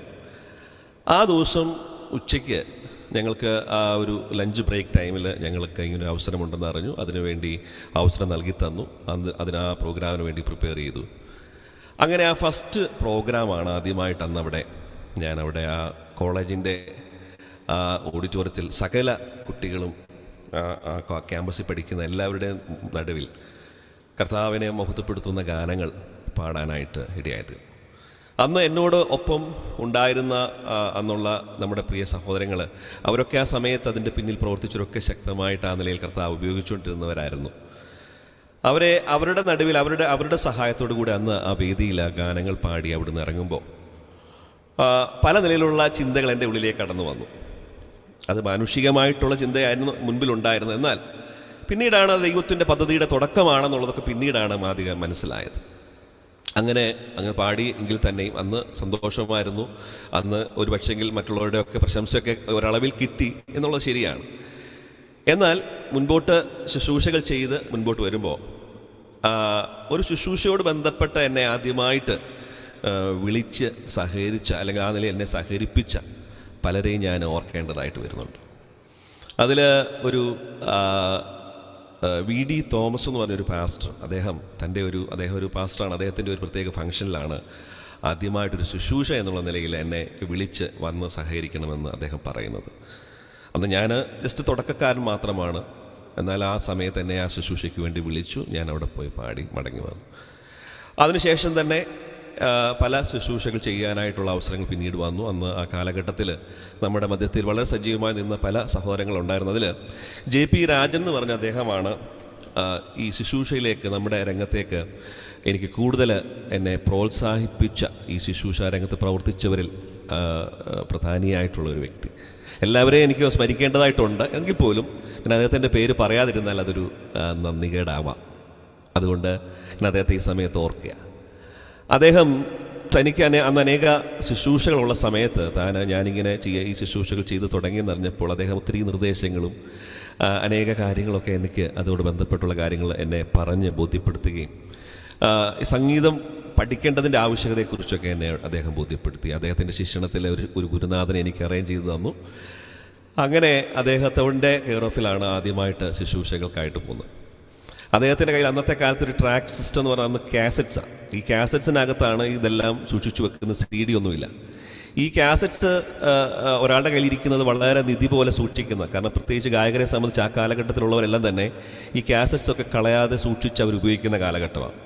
എന്നാൽ JP രാജനെ സംബന്ധിച്ച് അന്ന് എനിക്കുണ്ടായ ഒരു പ്രത്യേക കാര്യം, അന്ന് തൻ്റെ കയ്യിലുണ്ടായിരുന്ന മാസ്റ്റർ CDs എല്ലാം തന്നെ താൻ ഉപയോഗിച്ചിരുന്ന അതേ CDs എല്ലാം തന്നെ ഞാൻ ആവശ്യപ്പെടുമ്പോഴെല്ലാം എൻ്റെ കൈ തന്നിട്ട് ആ ശുശ്രൂഷയ്ക്ക് വേണ്ടി എന്നെ അയച്ചിട്ടുള്ള അനേക സന്ദർഭങ്ങളുണ്ട്. അതിലേതെങ്കിലും ഒന്ന് ആ സമയത്ത് എൻ്റെ കയ്യിൽ നിന്ന് മിസ്സായാലോ എന്തെങ്കിലുമൊക്കെ സംഭവിച്ചു കഴിഞ്ഞാൽ അത് പിന്നെ അവിടെ നിന്ന് നഷ്ടപ്പെട്ടു പോവുകയാണ്. എന്നാൽ അത്രത്തോളം വിശ്വാസം എന്നിൽ അർപ്പിച്ച് അദ്ദേഹം ആ ശുശ്രൂഷയുടെ ഇടയിലേക്ക് എന്നെ അവിടുന്ന് ആ നിലയിൽ എന്നെ മുൻപോട്ട് കൊണ്ടുവരാനായിട്ട് ഉത്സാഹിപ്പിച്ചു. എന്നാൽ എൻ്റെ ലൈഫിൽ ആദ്യം അദ്ദേഹം എന്നെ ഒരു പ്രോഗ്രാമിന് വേണ്ടി അദ്ദേഹം എന്നെ അയക്കുന്ന സന്ദർഭത്തിൽ ആ പ്രോഗ്രാം ഇന്നെന്ന പോലെ ഞാൻ ഓർക്കുക. അതിൻ്റെ കാരണം എന്താണെന്ന് ചോദിച്ചാൽ മറ്റൊന്നുമല്ല, ഈ പ്രോഗ്രാമിന് അദ്ദേഹത്തിന് ഒരു അസൗകര്യം വന്ന സമയത്ത് എന്നോട് പറയുന്ന സ്ഥലത്ത് നെല്ലാടെന്ന ഒരു സ്ഥലത്ത് മൂവാറ്റുപുഴയ്ക്കടുത്ത് നെല്ലാടെന്ന സ്ഥലത്ത് ഒരു പ്രോഗ്രാം ഒരു വൈകിട്ട് കൺവെൻഷൻ നടക്കുകയാണ്. അന്ന് 2 ദിവസം അദ്ദേഹമാണ് അവിടെ ഗാന ശുശ്രൂഷ ചെയ്തത്. എന്നാൽ 3-ാമത്തെ ദിവസം അദ്ദേഹത്തിന് മറ്റൊരു അസൗകര്യം കാരണം എന്നോട് പറഞ്ഞു അവിടെ എത്തണമെന്ന് പറഞ്ഞു. അങ്ങനെ ഞാൻ ആദ്യകാലങ്ങളാണ് എനിക്ക് ഈ യാത്രകളൊന്നും ദൂരെ ബസ് യാത്ര ചെയ്ത് ആ സ്ഥലങ്ങളെക്കുറിച്ച് അറിയത്തില്ല. അന്ന് ബസ് യാത്ര, അന്ന് ഫോൺ സൗകര്യങ്ങളില്ല. ആ സമയത്ത് ഞാനിവിടെ നിന്ന് എൻ്റെ സമയം കണക്കൂട്ടി ഞാനിവിടെ നിന്ന് യാത്ര ചെയ്ത ശുശ്രൂഷയ്ക്ക് പോവുകയാണ്. അവിടെ നെല്ലാടിയിൽ അന്ന് അവിടെ സംസാരിക്കുന്നത് പരേതനായ ആർ കൃഷ്ണൻകുട്ടി അവറുകളാണ്. അദ്ദേഹം സംസാരിക്കുന്ന വേദിയിലെ ജനങ്ങളറിയാം, എത്ര പേര് അവിടെ കൂടുന്നതെന്നറിയാം. അന്ന് ആ അവസാന രാത്രിയിൽ ഞാൻ പാടാൻ ചെല്ലുമെന്ന് അവർക്ക് മുൻകൂട്ടി അദ്ദേഹം അറിയിച്ചിരുന്നു. അതിനനുസരിച്ച് ഞാൻ ഇവിടുന്ന് യാത്ര ചെയ്ത് പോവുകയാണ്. ഞാൻ യാത്ര ചെയ്ത് അവിടെ ചെല്ലുമ്പോഴത്തേന് യോഗം അവസാനിച്ചിരുന്നു. യോഗം അവസാനിക്കാറായെന്ന് വേണമെങ്കിൽ പറയാം. കാരണം അദ്ദേഹം അവസാനത്തെ അദ്ദേഹത്തിൻ്റെ പ്രഭാഷണത്തിൻ്റെ അവസാന രംഗത്തേക്ക് അദ്ദേഹം എത്തിയിരുന്നു. സംഭവിച്ചതെന്ന് വെച്ചാൽ ഞാൻ എൻ്റെ കണക്കൂട്ടനുസരിച്ച് ഞാൻ ഇവിടുന്ന് യാത്ര ചെയ്തൊക്കെ അവിടെ ചെന്ന് എത്തിക്കഴിഞ്ഞപ്പോഴത്തേന് സമയം കടന്നുപോയിരുന്നു. എന്നാൽ അവിടെ ഉണ്ടായ ഒരു അനുഭവം, മീറ്റിംഗ് അവസാനിക്കുന്നതിന് മുൻപ്, പ്രാർത്ഥിച്ച ആശീർവാദം പറയുന്നതിന് മുൻപ് അവിടെ ഒരു ഗാനം പാടുവാനായിട്ട് ഇടയായിത്തീർന്നു. എന്നിട്ട് ഞാൻ വിചാരിച്ച ഞാൻ ഈ അപ്പച്ചനെ ആർ കൃഷ്ണൻകുട്ടി അവറുകളെ ഞാൻ ആദ്യമായിട്ട് അടുത്ത് കണ്ട് സംസാരിക്കുന്നത് അവിടെയാണ്. അദ്ദേഹത്തോട് അല്പസമയം അദ്ദേഹം അത് കഴിഞ്ഞ് ഞാൻ അദ്ദേഹത്തിൻ്റെ അടുത്ത് ചെന്നു. അദ്ദേഹത്തോടൊപ്പം അന്ന് രാത്രി ഞാൻ ഭക്ഷണം കഴിഞ്ഞിട്ടാണ് തിരിച്ചു പോരുന്നത്. ഞാൻ വിചാരിച്ചു ഇന്ന് രാത്രി അദ്ദേഹത്തിൽ നിന്ന് എന്തെങ്കിലും എനിക്ക് കേൾക്കാം. എന്നാൽ അദ്ദേഹം അടുത്ത് വിളിച്ചു നിർത്തി, ഒരു മകനെ പോലെ അടുത്ത് നിർത്തിക്കൊണ്ട് അദ്ദേഹം എനിക്ക് നൽകിയ ചില നിർദ്ദേശങ്ങൾ, സാരമില്ല ഇതൊക്കെ ഉണ്ടാവാൻ സാധ്യതയുണ്ട്, ശ്രദ്ധിച്ചാൽ മതി എന്ന് പറഞ്ഞ് എന്നെ ശകാരിക്കേണ്ടതിനും ഉപദേശിക്കേണ്ടതിനും പകരം സ്നേഹത്തിൻ്റെ ഒരു വായ്പ, സ്നേഹത്തിൻ്റെ ഒരു ശിക്ഷണം, സ്നേഹത്തിൻ്റെ ഒരു വാക്ക് എനിക്ക് ലഭിച്ചു തന്നു. വലിയൊരു അദ്ദേഹത്തിൻ്റെ മഹത്വം എനിക്കന്ന് മനസ്സിലാക്കാനായിട്ട് സാധിച്ചു. അന്ന് അങ്ങനെ അവിടെ നിന്ന് ഞാൻ പിന്നീട് മടങ്ങി വന്ന് ഇവിടെ ഏതോ ഒരു സമയത്ത് വെളുപ്പിനെ എത്തിയ രംഗം ഞാൻ ഇന്നെന്ന പോലെ ഓർക്കുന്നു. ഞാൻ പറഞ്ഞ തുടക്ക കാലഘട്ടങ്ങൾ, അങ്ങനെയുള്ള കാലഘട്ടം വളരെയധികം ഈ ശുശ്രൂഷ രംഗത്ത് പ്രവർത്തിച്ചവർക്കറിയാം. ആ കാലഘട്ടത്തിൽ പ്രവർത്തിച്ചുള്ള എൻ്റെ സഹപ്രവർത്തകർ പലരുണ്ടല്ലോ, അവർക്കറിയാം ആ കാലഘട്ടത്തിൽ വളരെ അധ്വാനങ്ങളുണ്ടായിരുന്നു. ഇന്നെന്ന് പറഞ്ഞാൽ നേരെ ചെന്ന് കഴിഞ്ഞാൽ അവരത് നമ്മുടെ സിസ്റ്റത്തെ കണക്ട് ചെയ്ത് കൊടുക്കത്തക്കവണ്ണം അത് തയ്യാറായി നിൽക്കുന്ന സൗണ്ട് എഞ്ചിനീയേഴ്സ് അവിടെ ഉണ്ട്.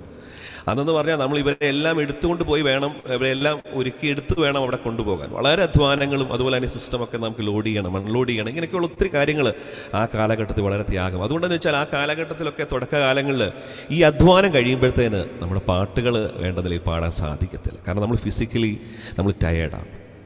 എന്നാൽ ഇതൊന്നും ആരും അറിയുന്നിട്ടില്ല. എന്നാൽ പോലും ആ സന്ദർഭത്തിൽ അങ്ങനെയുള്ള ഒരു കാലമുണ്ടായിരുന്നു, കഷ്ടതയുടെ ഒരു കാലം എന്ന് പറഞ്ഞാൽ വളരെ ബുദ്ധിമുട്ടി ഈ ശുശ്രൂഷകൾക്കൊക്കെ പോയൊരു കാലമുണ്ട്. എന്നാൽ ദൈവം സ്ഥിതി മാറ്റി എന്നുള്ളതാണ് അതിൻ്റെ ഒരു സത്യമായ കാര്യം. എന്നാൽ എൻ്റെ ക്രിസ്തീയ ജീവിതത്തിൽ ഈ രംഗത്ത് വന്നതോടുകൂടി ഇതിൽ കൂടുതൽ സമയം സജീവമായതോടുകൂടെ അനേക കാര്യങ്ങൾ ദൈവം എന്നെ പഠിപ്പിക്കാനായിട്ട് തുടങ്ങി, അനേക കാര്യങ്ങൾ അടുത്തറിയാനായിട്ട് മനസ്സിലാക്കാൻ തുടങ്ങി. കർത്താവിനോട് കൂടെ നടക്കുന്നതിൻ്റെ ഒരു സന്തോഷവും അതോടൊപ്പം തന്നെ ക്രിസ്തീയ ജീവിതത്തിൽ അനുഭവിച്ചറിയുവാനായിട്ട് തുടങ്ങി. എന്നാൽ എന്നെ സംബന്ധിച്ച് എൻ്റെ ആത്മീയ ജീവിതത്തെക്കുറിച്ച് ഞാൻ പറയേണ്ടത് ആവശ്യമാണെന്ന് എനിക്ക് തോന്നുന്നു. കാരണം ഈ സമയത്തും ആത്മീയ രംഗത്ത് എനിക്ക് വെളിച്ചം പകർന്നു തന്ന, എനിക്ക് ദിശാബോധം നൽകി തന്ന പല പ്രിയപ്പെട്ടവരുണ്ട്. അവരെ ഞാൻ മറന്നു പോകാൻ പാടില്ലല്ലോ. ഇന്ന് പുതുപ്പള്ളിയിൽ സൗഖ്യമില്ലാതിരിക്കുന്ന എബ്രഹാം ജേക്കബ് മോനച്ചൻ എന്ന് പറഞ്ഞ ബ്രദർ, അദ്ദേഹം ഞങ്ങളുടെ സ്ഥലം സഭയിൽ നിന്ന് പുതുപ്പള്ളിയിലേക്ക് പോയ ഒരു സഹോദരൻ. അദ്ദേഹം ഇവിടെ ആയിരുന്ന കാലങ്ങളിൽ അദ്ദേഹം താൻ കുട്ടികളുടെ ഇടയിലെ പ്രവർത്തനം ചെയ്യുന്ന സമയങ്ങളിൽ താൻ എന്നെപ്പോലെയുള്ള സഹപ്രവർത്തകരെ അല്ലെങ്കിൽ അതുപോലെ ചെറുപ്പക്കാരെ കൂടെ കൊണ്ടുപോവുകയും അനേക ശുശ്രൂഷകൾ ചെയ്യിപ്പിക്കുകയും അതിനുള്ള നിർദ്ദേശങ്ങൾ നൽകുകയും ശുശ്രൂഷയിൽ വളർത്തിക്കൊണ്ടുവരികയും ശുശ്രൂഷയിൽ പാലിക്കേണ്ടുന്ന കാര്യങ്ങൾ, സമർപ്പണത്തോടുകൂടെ ശുശ്രൂഷ ചെയ്യേണ്ട ആവശ്യങ്ങൾ, പ്രാർത്ഥനയുടെ ആവശ്യങ്ങൾ, ഈ ശുശ്രൂഷയോടുള്ള നമ്മുടെ മനോഭാവം, ആത്മഭാരം, ഇതൊക്കെ ബോധ്യപ്പെടുത്തി തന്ന് ഒരു കുഞ്ഞനുജനോടുള്ള ബന്ധത്തിൽ ഏർപ്പെടുന്നത് പോലെ ഏർപ്പെട്ടിട്ടുള്ള സമയങ്ങൾ. അതുപോലെ തന്നെ വർഗീസ് തോമസ് അവറുകൾ, ഇവരൊക്കെ ഒത്തിരി ആ കാലഘട്ടത്തിൽ വളരെ ദിശാബോധം നൽകി. മാത്രമല്ല, പ്രാരംഭത്തിൽ ഓർപ്പിച്ചതുപോലെ ഒരു ആത്മീയ കുടുംബത്തിൽ, ആത്മീയ അന്തരീക്ഷമുള്ള ഒരു കുടുംബത്തിൽ ജനിച്ചു വളരുവാൻ ഇടയായതുകൊണ്ട് പിതാവിൻ്റെ ശിക്ഷണങ്ങളും ആ നിലയിൽ ഉപദേശങ്ങളൊക്കെ എപ്പോഴും എൻ്റെ കൂടെ ഉണ്ടായിരുന്നു. കാരണം ഞാനത് പറയുമ്പോൾ അനേക കാര്യങ്ങൾ എൻ്റെ ഓർമ്മയിലേക്ക് വരുന്നുണ്ട്. എൻ്റെ പിതാവ് ആദ്യകാലങ്ങളിലൊക്കെ അനുഭവങ്ങൾ പറയുമ്പോൾ അദ്ദേഹം ആ കാര്യങ്ങളൊക്കെ പലപ്പോഴും പറഞ്ഞത് ഒരു പക്ഷേ നിങ്ങൾ കേട്ടിട്ടുണ്ടാവും. എന്നാൽ എൻ്റെ പിതാവ് പറഞ്ഞിട്ടുള്ള, അല്ലെങ്കിൽ എന്നെ പലപ്പോഴും ഓർമ്മപ്പെടുത്തിയിട്ടുള്ളൊരു കാര്യമുണ്ട്. അന്ന് ഞങ്ങൾക്കും ഞങ്ങളുടെ ആ ബാല്യകാലങ്ങൾ ഞങ്ങൾക്കും വളരെ സാമ്പത്തികമായിട്ടുള്ള ആ ബുദ്ധിമുട്ടിൻ്റെ കാലങ്ങളിൽ ഞങ്ങൾക്ക് വേണ്ടുന്ന ഓരോ കാര്യങ്ങളും ഞങ്ങൾക്ക് നൽകുമ്പോൾ അതിൻ്റെ പിന്നിൽ ഇങ്ങനൊരു കാര്യം ഞങ്ങളുടെ പിതാവ് പറയുമായിരുന്നു: ഈ പൈസ ഉപയോഗിക്കുമ്പോൾ ശ്രദ്ധിച്ചോണം, ഇത് ദൈവമക്കളുടെ പണമാണ്. ഈ പണം നിൻ്റെ കയ്യിൽ നിന്ന് പോകുമ്പോൾ നീ വളരെ സൂക്ഷിച്ച് വേണം ഇത് ഉപയോഗിക്കാൻ. ഈ ഒരു പണം വേറൊരു നിലയിൽ ദുരുപയോഗം ചെയ്യപ്പെടുവാൻ ഇടയാകരുത്. ഇത് കണ്ണുനീരിൻ്റെ പണമാണ്, അധ്വാനത്തിൻ്റെ പണമാണ് എന്ന് പറഞ്ഞിട്ട് ആ ഒരു ആവശ്യത്തിൻ്റെ കാര്യത്തിന് മുമ്പിൽ ചോദിക്കുമ്പോൾ തരുമ്പോൾ ഇപ്രകാരം നിർദ്ദേശങ്ങൾ നൽകി ആ കാര്യങ്ങളൊക്കെ കൃത്യതയോടുകൂടെ വ്യക്തതയോട് ഉപയോഗിക്കേണ്ടതിൻ്റെ ആവശ്യകത പറയുമായിരുന്നു. അപ്പം ഞാൻ എന്തിനത് പറഞ്ഞെന്ന് ചോദിച്ചാൽ, അങ്ങനെ ഓരോ കാര്യത്തിലും പിതാവിൻ്റെ ആ ചെറുപ്പകാലം മുതലുള്ള നിർദ്ദേശങ്ങൾ, ഉപദേശങ്ങൾ, ശിക്ഷണങ്ങളൊക്കെ ലഭിച്ചിരുന്നത് കൊണ്ട് അതൊക്കെ പിൽക്കാലത്തെ ക്രിസ്തീയ ജീവിതത്തിൽ അത് ഒത്തിരി പ്രയോജനപ്പെടുവാനായിട്ട് ഇടയായി തീർന്നിട്ടുണ്ട്.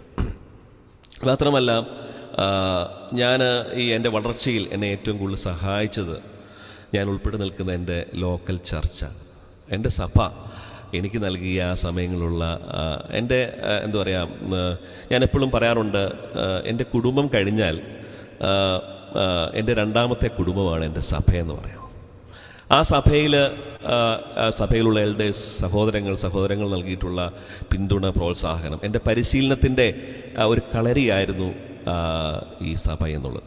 എല്ലാ നിലയിലും, അത് കുട്ടികളുടെ ഇടയിലാകട്ടെ, അത് മറ്റു നിലയിലുള്ള ശുശ്രൂഷകളാകട്ടെ, എല്ലാറ്റിലും ഒരു പങ്ക് നൽകുകയും പ്രോത്സാഹിപ്പിക്കുകയും ശുശ്രൂഷ ചെയ്യണമെന്ന് പറഞ്ഞുകൊണ്ട് ആ നിലയിൽ ഒരു പ്രത്യേകമായ ഒരു പ്രോത്സാഹനവും സ്ഥാനവും എൻ്റെ സ്ഥലം സഭ, എൻ്റെ ലോക്കൽ ചർച്ച് നൽകിയിരുന്നു എന്നുള്ളത് ഞാൻ മനസ്സിലാക്കി. അതുകൊണ്ടായിരിക്കാം പിൽക്കാലത്തും ദൈവസഭയോട് ബന്ധപ്പെട്ടുള്ള ശുശ്രൂഷകളൊക്കെ ചെയ്യുമ്പോൾ യൗവനക്കാരാകുന്ന പ്രിയപ്പെട്ടവർക്ക് വലിയ സ്ഥാനം ഇവിടെ ഉണ്ട്, അവർക്കൊരു ഉത്തരവാദിത്വമുണ്ട് എന്നുള്ള ബോധ്യം എനിക്കുണ്ടാകുന്നതിൻ്റെ കാര്യം അതായിരിക്കും.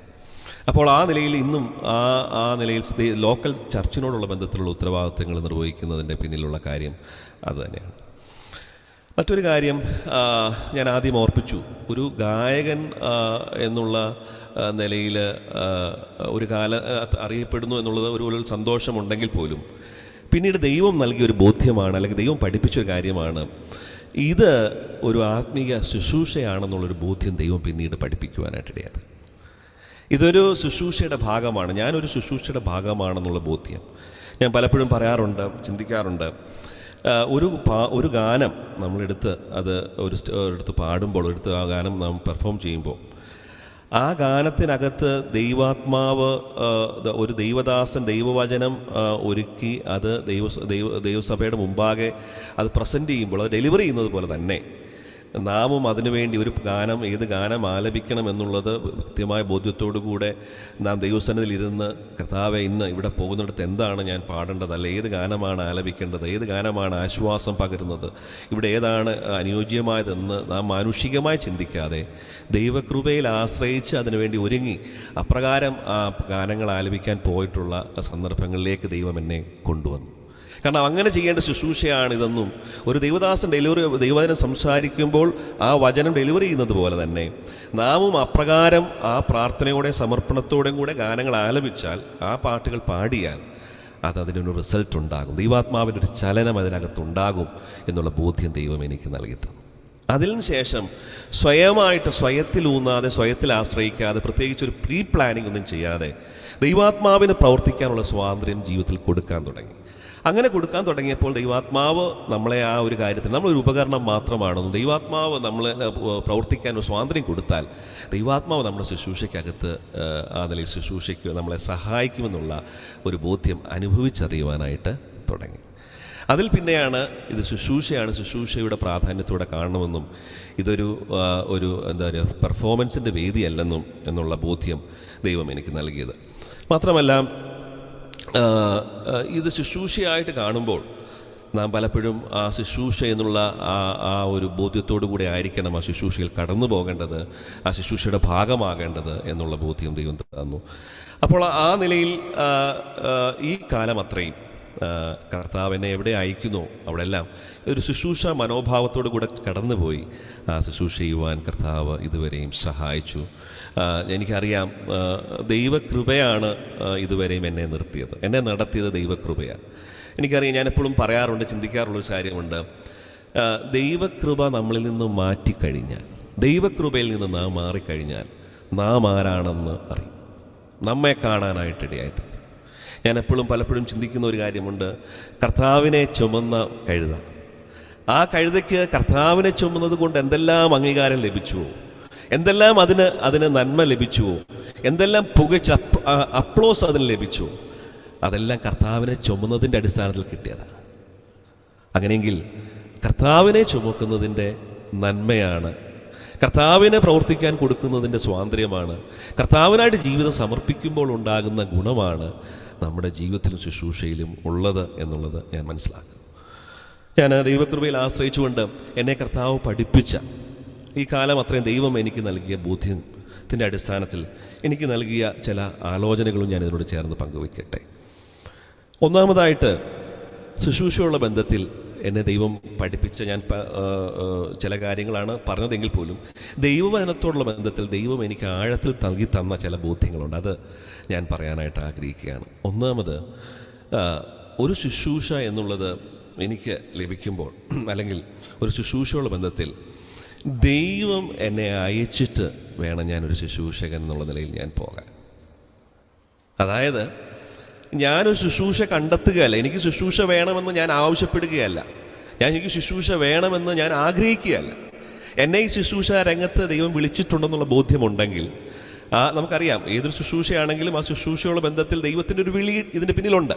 ആ വിളിയുടെ അടിസ്ഥാനത്തിലാണല്ലോ നാം ശുശ്രൂഷ ചെയ്ത് മുൻപോട്ട് പോകുന്നത്.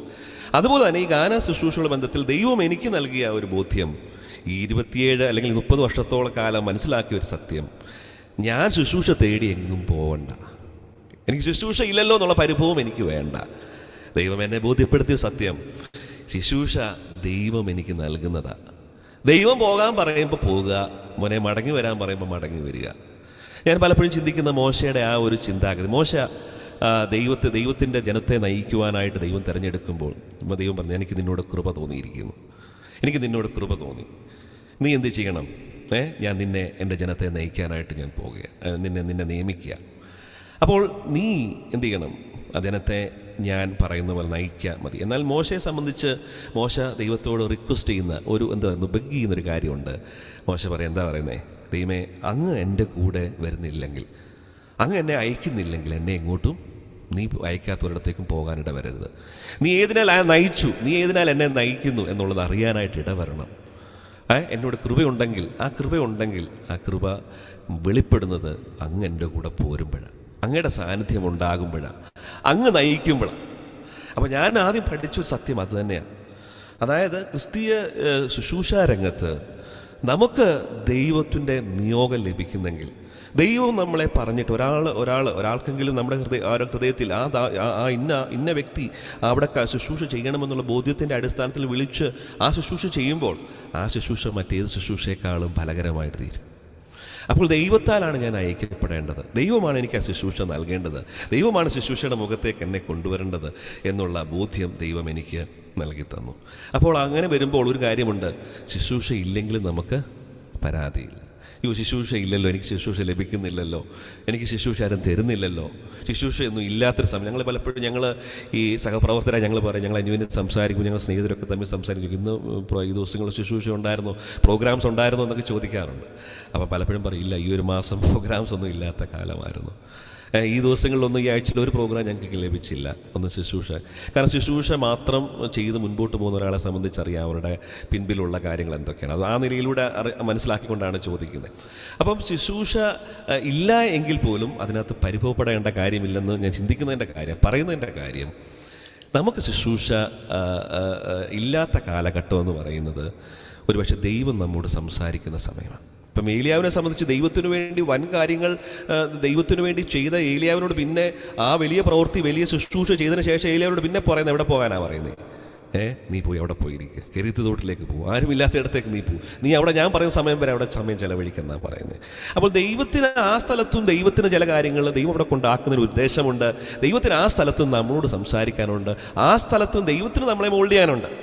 അപ്പം ശുശ്രൂഷ ഇല്ലാത്ത കാലഘട്ടങ്ങളിൽ ഞാൻ മനസ്സിലാക്കുന്നത്, ഞാൻ ദൈവസ്ഥനിൽ ഇരിക്കണം, ഞാൻ ദൈവസ്ഥനിൽ നിന്ന് പ്രാപിക്കണം, ദൈവത്തിന് എന്നോട് ചില കാര്യങ്ങൾ പറയാനുണ്ട്, എൻ്റെ ജീവിതത്തിലേക്ക് തിരിഞ്ഞു നോക്കണം, ഞാൻ വീണ്ടും റീചാർജ് ചെയ്യപ്പെടേണ്ട സമയമാണ്. അങ്ങനെ ഒരു കാലം നമുക്കുണ്ട്. അപ്പോൾ ശുശ്രൂഷ ഇല്ലെങ്കിലും ഓർക്കണം, ഞാൻ മനസ്സിലാക്കിയ കാര്യം, ഇല്ലെങ്കിലും സന്തോഷമാണ്, ശുശ്രൂഷ ഉണ്ടെങ്കിലും സന്തോഷമാണ്. കാരണം ദൈവം നമ്മോട് സംസാരിക്കുന്ന സമയം മാത്രമല്ല, ശുശ്രൂഷയുടെ ദൈവം അയക്കുന്ന ശുശ്രൂഷകൾ അത് ദൈവത്താൽ അയക്കപ്പെടുന്നതിൻ്റെ ഫലം നമുക്ക് അവിടെ ചെല്ലുമ്പോൾ മനസ്സിലാക്കാനായിട്ട് സാധിക്കും. ആ നിലയിൽ അനേക ശുശ്രൂഷകൾ പങ്കെടുക്കുകയും ആ നിലയിൽ ദൈവത്തിൻ്റെ മഹത്വകരമാർന്ന പ്രവൃത്തി കണ്ട് സന്തോഷിച്ച് ദൈവത്തിന് മഹത്വം കൊടുത്ത് മടങ്ങിപ്പോരുന്ന അനേക സന്ദർഭങ്ങൾ എൻ്റെ ജീവിതത്തിലുണ്ടായിട്ടുണ്ട്. ഞാൻ പലപ്പോഴും ചെയ്യുന്ന ഒരു എൻ്റെ വ്യക്തിപരമായ ജീവിതത്തിൽ ചെയ്യുന്ന ഒരു കാര്യം, ശുശ്രൂഷയ്ക്ക് പോകുന്ന മുൻപ് തന്നെ ദൈവകൃപയിൽ ആശ്രയിച്ച ശുശ്രൂഷയുടെ അനുഗ്രഹത്തിന് വേണ്ടി, ശുശ്രൂഷയ്ക്ക് വേണ്ടി പ്രാർത്ഥിക്കുകയും ദൈവം ആ ശുശ്രൂഷയ്ക്ക് അയച്ച് ദൈവകൃപ കണ്ട് സന്തോഷിച്ച് മടങ്ങി വരുമ്പോൾ തിരിച്ചു വന്ന് ദൈവസന്നിധിയിൽ മുട്ടുമടക്കി ദൈവത്തിന് നന്ദി പറയുകയും ചെയ്യുന്ന ഒരു സ്വഭാവം എനിക്കുണ്ട്. അത് ഞാൻ പലപ്പോഴും ചെയ്യാറുള്ള ഒരു കാര്യമാണ്. ദൈവത്തിൻ്റെ ആത്മാവ് എന്നെക്കൊണ്ട് ചെയ്യിപ്പിക്കുന്ന കാര്യമാണ്. അത് ഇന്നും ഈ നാളുകളിലും ഇപ്പോഴും അത് തുടരുന്ന ഒരു പ്രത്യേകമായ ഒരു കാര്യമാണ്. മറ്റൊരു കാര്യം, നമ്മളെ ദൈവം അയക്കുക മാത്രമല്ല, നാം മടങ്ങി വന്ന് ചിലപ്പോൾ ഈ പറഞ്ഞ പോലെ നാം ക്രൂശിൻ്റെ മറവിൽ നിൽക്കേണ്ടവരായിരുന്നു. എന്നാൽ മറ്റൊരു കാര്യം എന്നെ സംബന്ധിച്ച് ഇതുപോലെ ദൈവം പഠിപ്പിച്ച മറ്റൊരു കാര്യമാണ്, ഞാൻ വേർതിരിക്കപ്പെട്ട ഒരു വ്യക്തിത്വമാണ്. എനിക്ക് ലോകത്തിൽ ശുശ്രൂഷകൾ ദൈവം തരുന്നു, ദൈവം ശുശ്രൂഷകൾ താക്കിയിരിക്കുന്നു എന്നുള്ള ബോധ്യം തരുമ്പോൾ തന്നെ ഞാൻ ലോകത്തിൽ വേർപെട്ടിരിക്കേണ്ടുന്നവനാണ്, ഞാൻ വേർപാട് അനുഷ്ഠിക്കേണ്ടുന്നവനാണെന്നുള്ള ബോധ്യം ദൈവം എനിക്ക് നൽകിയിട്ടുണ്ട്. കാരണം ദൈവത്തിന് ഞാൻ സമൂഹത്തിൽ നമ്മൾ ജീവിക്കുമ്പോൾ അപ്പോൾ ഓർക്കും, നമുക്ക് സമൂഹവുമായിട്ട് ബന്ധമൊന്നുമില്ലേ? സമൂഹത്തിലല്ലേ ജീവിക്കണ്ടേ? സാമൂഹികമായിട്ടൊരു ബന്ധം നമുക്ക് വേണ്ടേ? സമൂഹത്തിലുള്ള പ്രവർത്തനങ്ങളിൽ നമ്മൾ ഇൻവോൾവ് ആകണ്ടേ? അപ്പം ഞാൻ പലപ്പോഴും അവിടെ ചിന്തിച്ച ഒരു കാര്യം, അബ്രഹാമിനെക്കുറിച്ച് ഞാൻ ചിന്തിക്കാനിടയായി തീർന്നിട്ടുണ്ട്. അബ്രഹാം താൻ ആയിരുന്ന സ്ഥലത്ത് നിന്ന് തന്നെ ദൈവം അവിടെ നിന്ന് വിടിവിച്ചുകൊണ്ട് തന്നെ അവിടുന്ന് ദൈവം കാണിപ്പാനിരിക്കുന്ന ദേശത്തേക്ക് അയക്കുമ്പോൾ താൻ അവിടെ ഒരു വേർപാട് താൻ അനുഷ്ഠിക്കുക.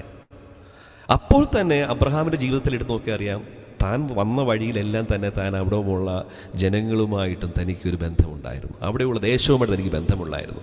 അബ്രഹാമിനെ അവിടെയുള്ള ദേശത്തിലുള്ളവരെന്തായിരുന്നു വിളിച്ചിരുന്നത്? ദൈവത്തിൻ്റെ പ്രഭു എന്ന് വിളിക്കാൻ ഇടയായി തീർന്നെങ്കിൽ അവിടെ വ്യക്തമായ സ്വാധീനം ആ സമൂഹത്തിൽ തനിക്ക് ഉണ്ടായിരുന്നത് കൊണ്ടാണ്.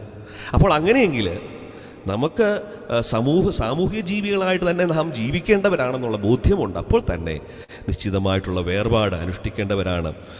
എല്ലാവരും ചെയ്യാനുള്ള അവകാശം നമുക്കില്ലെന്നും, എല്ലാവരെ പോലെ നമുക്ക് പറയാനുള്ള അവകാശമില്ലെന്നും, എല്ലാവരും ഇരിക്കുന്ന ഇടത്ത് പോയി ഇരിക്കാനുള്ള അവകാശമില്ലെന്നുമുള്ള ഒരു ബോധ്യം ദൈവം ഇതിനിടയ്ക്ക് നൽകി. എൻ്റെ കോളേജ് ലൈഫിലാകട്ടെ അല്ലെങ്കിൽ എൻ്റെ സുഹൃത്തുക്കളാകട്ടെ ധാരാളം സുഹൃത്ത് ബന്ധങ്ങളുണ്ട്. എന്നാൽ അവർക്കൊക്കെ അറിയാവുന്നൊരു കാര്യം, ഞാൻ പലപ്പോഴും എൻ്റെ പിൻതലമുറക്കാരാകുന്ന എൻ്റെ യൗവനക്കാരാകുന്ന അനുജന്മാരോടും അനുജത്തിമാരോടും ഒക്കെ പറയുന്നൊരു കാര്യമുണ്ട്, എവിടെ പോയാലും നമ്മുടെ ഐഡൻറ്റിറ്റി നമ്മളെപ്പോഴും നമ്മളെപ്പോഴും അത് വെളിപ്പെടുത്തിക്കൊണ്ടിരിക്കണം. അതെപ്പോഴും വെളിപ്പെടുത്തി കഴിഞ്ഞാൽ പിന്നെ നമ്മൾ ആരാണെന്നുള്ളത് എപ്പോഴും അവിടെ അവർക്ക് ആ ബോധ്യമുണ്ടാവും.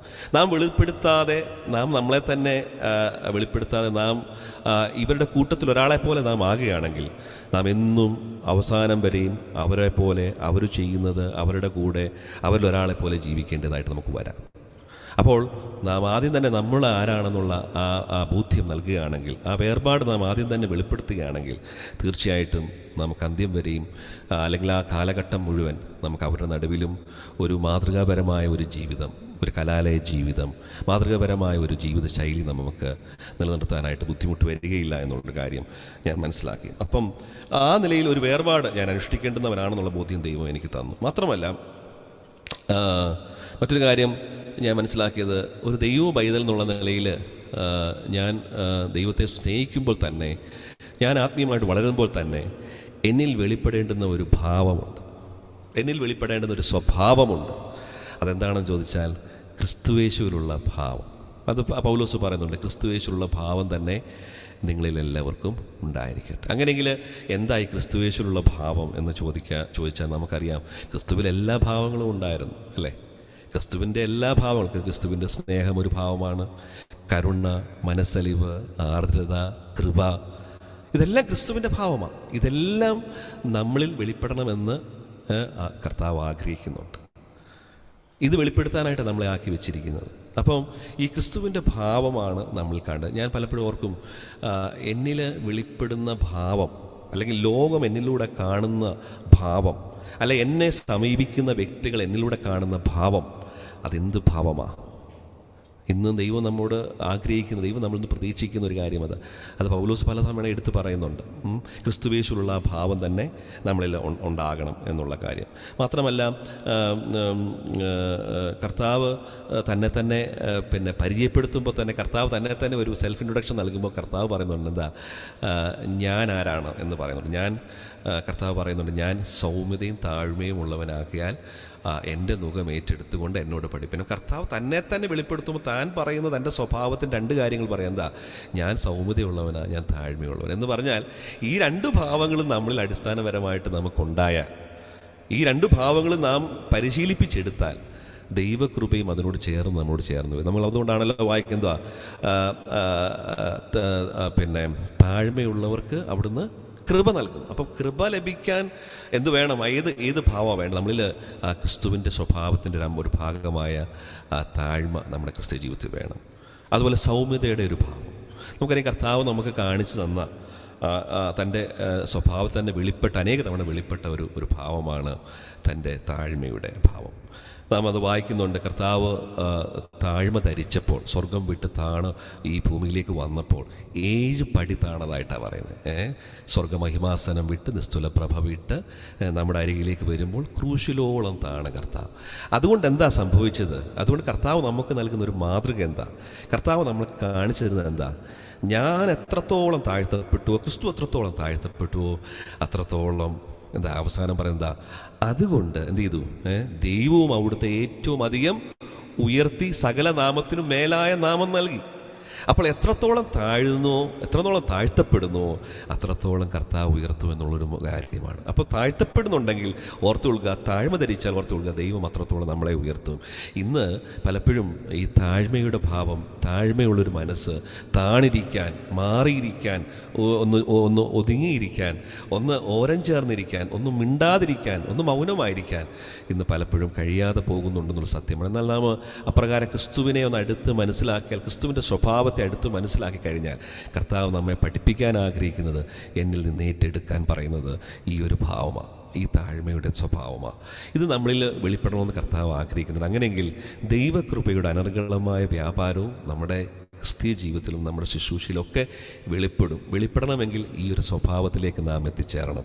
നമ്മൾ എത്രത്തോളം താഴ്ത്തപ്പെട്ടുവോ അത്രത്തോളം കർത്താവ് നമ്മളെ ഉയർത്തുമെന്നുള്ളൊരു സന്ദേശം അതിനകത്തുണ്ട്. അതുള്ള കർത്താവ് പറയുന്നുണ്ടല്ലോ, എന്താ? തന്നെത്താൻ ഉയർത്തുന്നവനെല്ലാം താഴ്ത്തപ്പെടും, താഴ്ത്തുന്നവനെല്ലാം കർത്താവ് ഉയർത്തും. അപ്പം ആ വലിയൊരു അടിസ്ഥാന സത്യം കർത്താവ് നമ്മളെ പഠിപ്പിക്കുന്നുണ്ട്. അപ്പോൾ ഈ ഒരു ഭാവം, ഈ ക്രിസ്തുവേശുള്ള അനേക ഭാവങ്ങൾ ഇത് നമ്മളിൽ വെളിപ്പെടേണ്ടതാണ്. ഇതാണ് നമ്മൾ മറ്റുള്ളവർ കാണുന്നത്. ലോകത്തിന് ഞാൻ ഒത്തിരി പ്രസംഗിച്ച് കേൾക്കുന്നതല്ല, ഞാൻ പ്രസംഗിച്ച് കേൾപ്പിക്കുന്നതല്ല. പ്രസംഗിക്കണം, ദൈവ അവസരം തന്നെ പ്രസംഗിക്കണം, അത് ദൈവം തരുന്ന ശുശ്രൂഷയാണ് ചെയ്യണം. അതല്ല, അതിലുപരി ലോകത്തിന് നമ്മളോട് വായിച്ചെടുക്കേണ്ട ചില സന്ദേശമുണ്ട്. നമ്മൾ ഒരു വ്യക്തിയുടെ അടുത്ത് നിൽക്കുമ്പോൾ, ലോകത്തിൽ നിൽക്കുമ്പോൾ ലോകം നമ്മളെ നോക്കി മിണ്ടാതെ മൗനമായി നമ്മളെ കാണുമ്പോൾ തന്നെ പറയാനിടയാകണം, നാം വ്യത്യസ്തരാണ്, നാം വേർപെട്ടവനാണ്, നാം ക്രിസ്തുവിൻ്റെ ശിഷ്യനാണ്, ക്രിസ്തുവിൻ്റെ സ്വഭാവമുള്ളവനാണെന്ന് പറയാൻ കഴിയുന്ന ഒരു നിലയിലേക്ക് നമ്മുടെ ജീവിതം എത്തിച്ചേരണം. അതാണ് കർത്താവാക്കുന്നത്. അപ്പോൾ എന്നെ ദൈവം പഠിപ്പിച്ച മറ്റൊരു കാര്യം അതാണ്, ആ ക്രിസ്തുയേശുള്ള ഭാവം. അതുപോലെ തന്നെ പൗലോസ് പറയുന്നുണ്ടല്ലോ, എന്താ ലോകം നമ്മളിലൂടെ കാണണമെന്ന് പറയുന്നത് പൗലോസ് പറയുന്നുണ്ട്. പൗലോസിൻ്റെ ഫിലിപ്പിയ ലേഖനം 4-ാം അധ്യായത്തിൽ 5-ാം വാക്യത്തിൽ പറയുന്നുണ്ട്, എന്താ നിങ്ങളുടെ ലോകം അറിയണമെന്ന് പറയുന്നത് ഒരു കാര്യം പറയുന്നത്, നിങ്ങളുടെ സൗമ്യത സകല മനുഷ്യരും ലോകം മുഴുവൻ അറിയട്ടെ എന്നാണ് പറയുന്നത്. ലോകം മുഴുവൻ അറിയാൻ പറയുന്നത് നിങ്ങളുടെ മറ്റു കാര്യങ്ങളല്ല, ലോകത്തിന് മുഴുവൻ വെളിപ്പെട്ട് വരേണ്ടത് എൻ്റെ മറ്റു കാര്യങ്ങളല്ല, എൻ്റെ ഭൗതികമായ നേട്ടങ്ങളല്ല, എൻ്റെ ഭൗതികമായിട്ടുള്ള ഗുണങ്ങളല്ല, നിങ്ങളുടെ സൗമ്യത സകല മനുഷ്യൻ. അപ്പം ഈ താഴ്മയും സൗമ്യതയും എൻ്റെ ജീവിതത്തിൽ വളരെ ആവശ്യമുണ്ടെന്നുള്ള തിരിച്ചറിവ് ദൈവം ഓരോ സമയത്തും തന്നതുകൊണ്ട് അതിനോട് ചേർന്ന് പഠിക്കാൻ, ക്രിസ്തുവിനോട് ചേർന്ന് പഠിക്കാൻ, മനസ്സിലാക്കാൻ എൻ്റെ ക്രിസ്തീയ ജീവിതത്തിൽ ദൈവം ഇടയാക്കി എന്നുള്ളത് മറ്റൊരു സത്യമാണ്. മറ്റൊരു കാര്യം എനിക്ക് ഓർക്കുവാനായിട്ടുള്ളത്, ദൈവത്തിൻ്റെ കർത്താവിനെ നമുക്ക് എവിടെയും ധൈര്യമായിട്ട് സാക്ഷിക്കാൻ സാധിക്കും. നമ്മുടെ ഏറ്റവും വലിയ ഇന്നത്തെ ഒരു വിശ്വാസിയെ സംബന്ധിച്ച്, അല്ലെങ്കിൽ ഒരു യുവാവിനെ സംബന്ധിച്ച് ഏറ്റവും വലിയൊരു വെല്ലുവിളിയുടെ ഭാഗമായിട്ടുള്ളൊരു കാര്യമാണ് ഞാനൊരു ഐ എം എ ബിലീവർ, ഞാനൊരു വിശ്വാസിയാണെന്നുള്ളത് എവിടെയും സധൈര്യം വിളിച്ചു പറയുവാനായിട്ട് സാധിക്കും. നമുക്കറിയാം, നമ്മുടെ കുഞ്ഞുങ്ങൾ, നമ്മുടെ മക്കൾ, അവർ നമ്മളെ ഏറ്റവും അധികം പ്രതീക്ഷ നൽകുന്നവർ, അവർ ദൈവമക്കൾ എന്നുള്ള നിലയിൽ നമ്മൾ അവരെ വളർത്തിക്കൊണ്ട് വരിക അല്ലേ. അവർക്ക് ദൈവമക്കളാണെന്നുള്ള ബോധ്യം നമുക്കുണ്ട്. എന്നാൽ അവർ ഒരു പരസ്യ സ്ഥലത്ത് അല്ലെ അന്യസ്ഥലത്ത് അവർ ചെല്ലുമ്പോൾ അവർക്ക് എത്രത്തോളം ധൈര്യമുണ്ട് ഞാനൊരു ദൈവ പൈതലാണ് എന്ന് വിളിച്ചു പറയാനായിട്ട് സാധിക്കുന്ന ഒരു അനുഭവം. അത് ക്രിസ്തീയ ജീവിതത്തിൽ ആവശ്യമാണ്. എൻ്റെ ക്രിസ്ത്യൻ ജീവിതത്തിൽ ഒരു സമയത്ത് എനിക്കൊരു ബുദ്ധിമുട്ടുണ്ടായിരുന്നു. കാരണം ഞാനൊരു എന്നെ പണ്ടൊക്കെ എൻ്റെ യൗവനകാലത്തിലുള്ള എൻ്റെ കോളേജിലുള്ള എൻ്റെ സഹപ്രവർത്തകരായിട്ട് എനിക്കൊരു പേരൊക്കെ ഇട്ടിട്ടുണ്ട്. അത് ഞാൻ പറയുവാന്ന് ശരിയാണല്ലോ, എന്നെ വിളിച്ചത് കുഞ്ഞാടെന്ന് വിളിക്കുമായിരുന്നു, ഇടയ്ക്ക് കുഞ്ഞാടെന്ന് വിളിക്കുമായിരുന്നു. അപ്പോൾ എനിക്കത് ആദ്യ കാലങ്ങളൊരു ബുദ്ധിമുട്ടുണ്ടായിരുന്നു. പക്ഷേങ്കിൽ പിന്നെ എനിക്കത് ഗുണമായി, പിന്നെ അതെനിക്കൊരു അനുഗ്രഹമായി തീർന്നു. ഞാൻ പറഞ്ഞത്, നമുക്ക് ഒരു വിശ്വാസിയാണെന്നുള്ള ലേബല് നമുക്ക് വെളിപ്പെടുത്താൻ, പ്രത്യേകിച്ച് യൗവനക്കാരാകുന്ന എൻ്റെ പ്രിയപ്പെട്ടവർ ഞാൻ പറയട്ടെ, അത് വെളിപ്പെടുത്താൻ നമുക്ക് സാധിച്ചാൽ, എവിടെയും നമുക്കത് വെളിപ്പെടുത്താൻ സാധിച്ചാൽ നമ്മുടെ ജീവിതത്തിൽ അതിന് വലിയൊരു ഒരു ബ്ലെസ്സിങ് ആയിട്ടത് മാറും. ഇന്നത്തെ ഒരു വലിയൊരു പ്രശ്നം എന്താണെന്ന് ചോദിച്ചാൽ, വിശ്വാസിയാണോ അവിശ്വാസിയാണോ എന്ന് നമുക്ക് തിരിച്ചറിയാൻ കഴിയാത്ത നിലയിൽ ലോകം ഇന്ന് വിശ്വാസിയിലേക്ക് പ്രവേശിച്ചിട്ടുണ്ടെന്ന് സത്യമാണ്. നമുക്ക് കണ്ടുകൊണ്ടിരിക്കും. ഞാനത് പ്രത്യേകിച്ച് തെളിവുകളൊന്നും പറയുന്നില്ല, എടുത്തു പറയുന്നില്ല. വിശ്വാസിയും അവിശ്വാസിയും കണ്ടാൽ തിരിച്ചറിയാൻ കഴിയാത്ത ഒരു കാലഘട്ടമുണ്ട്. എന്നാൽ അതിന് നടുവിൽ ഞാൻ ആ നിലയിൽ ഞാൻ കർത്താവിനെ സാക്ഷിച്ചുകൊണ്ട് ഒരു വേർപെട്ട ജീവിതം ഞാൻ നയിക്കേണ്ടതായിട്ടുണ്ട് എന്നുള്ള ബോധ്യം ദൈവം എനിക്ക് തന്നിട്ടുണ്ട്. മാത്രമല്ല, മറ്റൊരു കാര്യം എൻ്റെ ഹൃദയത്തിൽ വന്നത്, നമുക്ക് ദൈവം കർത്താവ് തന്നിട്ടുള്ള ചില അധികാരങ്ങളുണ്ടെന്ന് ഞാൻ വിശ്വസിക്കുന്നുണ്ട്. എന്ന് പറഞ്ഞാൽ, പത്രോസിൻ്റെ ലേഖനത്തിൽ നാം വായിക്കുന്നുണ്ട്, നിങ്ങൾ ദോഷത്തിന് ദോഷവും ശകാരത്തിന് ശകരവും പകരം ചെയ്യാതെ നിങ്ങൾ അനുഗ്രഹം അനുഭവിക്കാൻ വിളിക്കപ്പെട്ടിരിക്കുന്നുണ്ട്, അനുഗ്രഹിക്കുന്നവരായിരിക്കും. അപ്പം നാം ആരാ? ഞാൻ അനുഗ്രഹിക്കപ്പെട്ടവൻ. ദൈവം എന്നെ അനുഗ്രഹിച്ചിട്ടുണ്ട്. സ്വർഗത്തിലെ സകല ആത്മീയ അനുഗ്രഹങ്ങളാലും അത് സ്ഥാനീയമായിട്ടുള്ള അനുഗ്രഹം എനിക്കവിടെ ഉണ്ട്. അപ്പോൾ തന്നെ ഞാൻ അനുഗ്രഹം അനുഭവിക്കാൻ വിളിക്കപ്പെട്ടിരിക്കുന്ന വ്യക്തിയായതുകൊണ്ട് എനിക്ക് ഒരു വലിയൊരു ഒരു അനോയിൻറ്റിങ്, ഒരു ദൗത്യം, ഒരു വലിയ നിയോഗം ദൈവം എനിക്ക് തന്നിട്ടുണ്ടെന്ന് ഞാൻ വിശ്വസിക്കുന്നു. എന്ന് പറഞ്ഞാൽ, ഞാൻ മറ്റുള്ളവരെ ബ്ലെസ് ചെയ്യാൻ എനിക്ക് സാധിക്കണം. അനുഗ്രഹം അനുഭവിക്കാൻ അനുഗ്രഹിക്കുന്നവരായിരിക്കും. നമുക്ക് പലപ്പോഴും മറ്റുള്ളവരോടുള്ള ബന്ധത്തിൽ, ചിലപ്പം അവരോടുള്ള ബന്ധത്തിൽ നമുക്ക് കയ്പുണ്ടാകുന്ന കാര്യങ്ങളുണ്ടാവാം. ചിലപ്പോൾ ശത്രുവിനോടുള്ള ബന്ധത്തിൽ, അല്ലെങ്കിൽ നമ്മളോട് എതിർക്കുന്നതിനോട് ബന്ധപ്പെട്ട് നമ്മളെക്കുറിച്ച് കുറ്റം പറയുന്നതോട് ബന്ധത്തിൽ നമുക്ക് അവരോടുള്ള ബന്ധത്തിൽ നമുക്ക് പല കാര്യങ്ങളും വ്യത്യസ്തമായി സാധാരണ മനുഷ്യൻ ചെയ്യുന്ന കാര്യങ്ങൾ ചെയ്യാനുള്ള ചിന്തകൾ നമുക്കുണ്ടായേക്കാം. പക്ഷെങ്കിൽ ദൈവം നമ്മെ പഠിപ്പിക്കുന്ന ഒരു സത്യം, ഞാൻ ദൈവം പഠിപ്പിച്ച സത്യം, നീ ബ്ലെസ് ചെയ്യുക, അവരെ അനുഗ്രഹിച്ച് പ്രാർത്ഥിക്കുക, അല്ലെ അവരെ അനുഗ്രഹിക്കുക. ചിലപ്പോൾ നമ്മളോട് പ്രാർത്ഥിക്കാനൊക്കെ പലരും ആവശ്യപ്പെടുമ്പോൾ നമ്മൾ അവരെ അനുഗ്രഹിച്ചു പ്രാർത്ഥിക്കേണ്ടവരാണെന്നുള്ളൊരു ബോധ്യം, അനുഗ്രഹിക്കണം എന്നുള്ള ബോധ്യം പലപ്പോഴും ഉണ്ടായിട്ടുണ്ട്. അപ്പോൾ അത് മാത്രമല്ല, ഞാൻ മറ്റൊരു കാര്യം ദൈവം എന്നെ ബോധ്യപ്പെടുത്തിയത്, പ്രവൃത്തികളുടെ പുസ്തകത്തിലെ ഒരു സംഭവം, സുന്ദരം എന്ന ദൈവകാല ഗോപുരത്തിൽ ഭിക്ഷ അയച്ചുകൊണ്ടിരുന്ന മുടന്തനായ ഒരു വ്യക്തിയുടെ കാര്യം നമ്മളിവിടെ കാണുന്നുണ്ട്. ആ ദേവാലയത്തിൻ്റെ പടിവാതിൽക്കൽ ഭിക്ഷ അയച്ചുകൊണ്ടിരിക്കുമ്പോൾ പത്രോസ് യോഹന്നാനും ചെല്ലുമ്പോൾ അവനെ ഉറ്റുനോക്കുക, എന്തെങ്കിലും കിട്ടുമോ എന്നറിയാനായിട്ട്. അവനെപ്പോഴും അതാണ് നോക്കിക്കൊണ്ടിരിക്കുക, എല്ലാവരുടെയും നിന്ന് കിട്ടുമോ എന്നുള്ള ചിന്തയാണ്. എന്നാൽ അതുവരെ പോയവരിൽ നിന്ന് കിട്ടിയതിൽ നിന്ന് വ്യത്യസ്തമായിട്ട് അവന് കിട്ടിയ മറ്റൊന്നുണ്ട്. അവരിൽ നിന്ന് കിട്ടിയ മറ്റൊന്നുണ്ട്. അവർ പറയുന്നുണ്ട്, പൊന്നും വെള്ളിയും ഒന്നും ഞങ്ങൾക്ക് തരാനായിട്ടില്ല, പക്ഷെ ഞങ്ങൾക്ക് ഒന്നുണ്ട് തരാൻ. ഒന്നുണ്ട് ഞങ്ങളുടെ കയ്യിൽ. എന്തുണ്ട്? യേശുക്രിസ്തുവിൻ്റെ അധികാരമുള്ള നാമം. ഞാൻ അങ്ങനെ പറയട്ടെ, യേശുക്രിസ്തുവിൻ്റെ അധികാരമുള്ള നാമം ദൈവം നമ്മുടെ കാര്യങ്ങളിൽ തന്നിട്ടുണ്ടെന്ന് ഞാൻ വിശ്വസിക്കുന്നു. എന്തിനാ തന്നിരിക്കുന്നത്? യേശു കർത്താവ് സ്വർഗാരോഹണം ചെയ്യുന്നതിന് മുമ്പ് ശിഷ്യന്മാരുടെ അടുത്ത് നിന്ന് പറയുമ്പോൾ എന്താ പറയുന്നത്? നിങ്ങൾ ഭൂലോകത്തിലൊക്കെയും എന്നെ ശിഷ്യന്മാരാക്കുവിൻ എന്ന് പറയുമ്പോൾ അവിടെയും ഈ എൻ്റെ നാമം ഞാൻ നിങ്ങൾക്ക് തരിക എന്ന് യേശു കർത്താവ് പറഞ്ഞിട്ടാണ് ഇത് പറയുന്നത്. അപ്പോൾ ഞാൻ വിശ്വസിക്കുന്നു യേശുക്രിസ്തുവിൻ്റെ നാമത്തിൽ നമുക്ക് ചിലത് ചെയ്യുവാനുണ്ട്. ദൈവം നമ്മളെ ആ നാമം ഏൽപ്പിച്ചിട്ടുണ്ട്. ആ നാമത്തിൽ നീ സൗഖ്യമാകട്ടെ, ആ നാമത്തിൽ നിനക്ക് വിടുതലുണ്ടാകട്ടെ, ആ നാമത്തിൽ നീ അനുഗ്രഹിക്കപ്പെടട്ടെ എന്ന് പറഞ്ഞാൽ, വിശ്വസിച്ചുകൊണ്ട് പറഞ്ഞാൽ തീർച്ചയായിട്ടും അവിടെ ഒരു ദൈവിക പ്രവൃത്തി വെളിപ്പെടുമെന്ന് ഞാൻ വിശ്വസിക്കുന്നു. അപ്പോൾ ദൈവം അപ്രകാരമുള്ള ബോധ്യങ്ങൾ തന്നിട്ടുള്ളത് കൊണ്ട് ആ ചിന്തകൾ എന്നെ ഒത്തിരി ഈ കാലഘട്ടങ്ങളിലും അനേകരോട് ബന്ധപ്പെട്ട് സഹായിക്കുമ്പോൾ, അല്ലെ മറ്റുള്ളവരോട് ബന്ധത്തിൽ പ്രാർത്ഥിക്കുമ്പോൾ, പല കാര്യങ്ങൾ ചെയ്യുമ്പോഴെല്ലാം ഈ ഓർമ്മ എൻ്റെ ഹൃദയത്തിലേക്ക് ദൈവം തരും. യെസ്, നിൻ്റെ കയ്യിൽ ഞാൻ തന്നിട്ടുണ്ട്. ആ നാമത്തിൽ നീ ചെയ്താൽ മതി, ആ നാമത്തിൽ നീ പ്രാർത്ഥിച്ചാൽ മതി, ആ നാമത്തിൽ നീ പറഞ്ഞാൽ മതി. അപ്പോൾ അത് ഒത്തിരിയിടത്തത് ആശ്വാസമായി പരിണമിച്ചിട്ടുണ്ട് എന്നുള്ളത് ഞാൻ അനുഭവിച്ചിട്ടുണ്ട്. ക്രിസ്ത്യ ജീവിതത്തിൽ ഞാനത് പഠിച്ച മറ്റൊരു സത്യമാണ്. മറ്റൊരു കാര്യം ഞാൻ എപ്പോഴും പറയാറുള്ള കാര്യം ഞാൻ പറഞ്ഞുകൊണ്ട് ഞാൻ നിർത്താം. ആദ്യം അത് പറഞ്ഞു എങ്കിലും ഞാനതൊന്നുകൂടെ പറയാതിരിക്കാൻ കഴിയുകയില്ല. അത് കർത്താവ് നമ്മളെ ഈ ഭൂമിയിലാക്കി വെച്ചിരിക്കുന്നത് എന്തിനു വിളിച്ച് വേർതിരിച്ചിരിക്കുന്നു? ആരാധിപ്പാൻ നമുക്കറിയാം. കർത്താവിനുള്ള ബന്ധത്തിൽ കർത്താവിൻ്റെ വേലയുടെ ഭാഗമായി ആ രാജ്യത്തിൻ്റെ വ്യാപ്തിക്ക് വേണ്ടി പ്രവർത്തിക്കാൻ നമ്മളെ ആക്കി വെച്ച് നമുക്കറിയാം. പക്ഷേ ശുശ്രൂഷകൾ ദൈവം തന്നിട്ടുണ്ടെങ്കിൽ ആ ശുശ്രൂഷയിലൂടെ എല്ലാം അൾട്ടിമേറ്റ്ലി എന്ത് ചെയ്യാം? നമുക്ക് കർത്താവിനെ മഹത്വപ്പെടുത്താനായിട്ട് സാധിക്കും. എന്ത് ശുശ്രൂഷ കർത്താവ് തന്നോ, എൻ്റെ ലക്ഷ്യം ഒറ്റ ലക്ഷ്യമേ ഉണ്ടാകാവൂ. എന്താണ്? എൻ്റെ ശുശ്രൂഷയിലൂടെ കർത്താവിനെ ഞാൻ ഉയർത്താൻ കഴിയുന്നുണ്ടോ, കർത്താവിനെക്കുറിച്ച് പറയാൻ കഴിയുന്നുണ്ടോ, കർത്താവിൻ്റെ മഹത്വം കർത്താവിന് പോകുന്നുണ്ടോ എന്ന് മാത്രം നോക്കിയാൽ മതി. എന്നെ ആദ്യമായിട്ട് എന്നെ വ്യക്തമായിട്ടും ഗൗരവത്തോടെ എനിക്ക് ബോധ്യം തന്ന് എന്നെ പഠിപ്പിച്ചൊരു കാര്യമാണ്, ശുശ്രൂഷയിൽ കർത്താവിന് മഹത്വം പൊക്കോണം. അത് ഞാൻ എടുക്കാനുള്ളതല്ല, മഹത്വം എനിക്കുള്ളതല്ല. കർത്താവ് പറഞ്ഞ മഹത്വം കർത്താവിൻ്റെ പ്രത്യേക സ്വഭാവത്തിൻ്റെ പ്രത്യേകത എന്താ? ഞാൻ എൻ്റെ മഹത്വം ഞാൻ ആർക്കും വിട്ടുകൊടുക്കും. അത് കർത്താവിന് വേണം, കർത്താവ് ആഗ്രഹിക്കുന്നുണ്ട്. അപ്പോൾ എന്നെ ശുശ്രൂഷയുടെ മുഖത്ത് അയക്കുന്നത് എന്തിനാ? എന്നെ ശുശ്രൂഷ ചെയ്യിപ്പിക്കുക മാത്രമല്ല, ഞാൻ അതിനകത്തിലൂടെ കർത്താവിന് മഹത്വം കൊടുക്കണം, കർത്താവിന് മഹത്വം അർപ്പിക്കണം, കർത്താവിൻ്റെ ആ പ്രവൃത്തിയെക്കുറിച്ച്, കർത്താവിനെക്കുറിച്ച് അവിടെ ഞാൻ വെളിപ്പെടുത്തണം. കർത്താവിൻ്റെ മഹത്വകരമാർന്ന പ്രവൃത്തിയെക്കുറിച്ച് എനിക്ക് പറയാൻ കഴിയണം. അങ്ങനെ പറയുന്നെങ്കിൽ തീർച്ചയായിട്ടും നമ്മുടെ ശുശ്രൂഷകൾ കർത്താവിൻ്റെ നാമത്തിൻ്റെ മഹത്വത്തിനായി തീരും. നമ്മളങ്ങനെയാണല്ലോ പറയുന്നത്, കർത്താവിൻ്റെ നാമം വാഴ്ത്തപ്പെടുമാറാകട്ടെ. അവസാനിക്കണം കർത്താവിൻ്റെ നാമം വാഴ്ത്തപ്പെടുമാറാകട്ടെ. നമ്മളെപ്പോഴും പറയുന്ന വാചകമാണ്.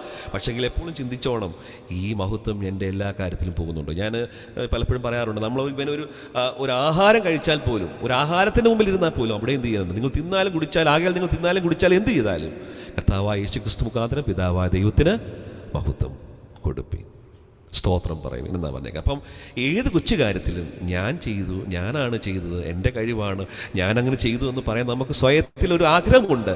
എങ്കിലും അതുപോലും പറയാൻ ദൈവം ആഗ്രഹിക്കുന്നില്ല. അതങ്ങ് ആ പുകഴ്ച, ആ പ്രശംസ നാം അടക്കി വെച്ചിട്ട് കർത്താവിൻ്റെ കൃപയാൽ ഞാൻ ചെയ്തു, കർത്താവിൻ്റെ കൃപയാണെന്ന് പറയാൻ, കർത്താവിനെ മഹത്വം കൊടുത്തു എന്ന് പറയുവാൻ ഇടയായി തീരണം. അപ്രകാരം നമ്മുടെ ജീവിതത്തിൽ കർത്താവിനെ എവിടെയെല്ലാം മഹത്വപ്പെടുത്തുവാൻ അവസരം കിട്ടുമോ മഹത്വപ്പെടുത്തുവാനായിട്ട് ദൈവം ഇടയാക്കട്ടെ.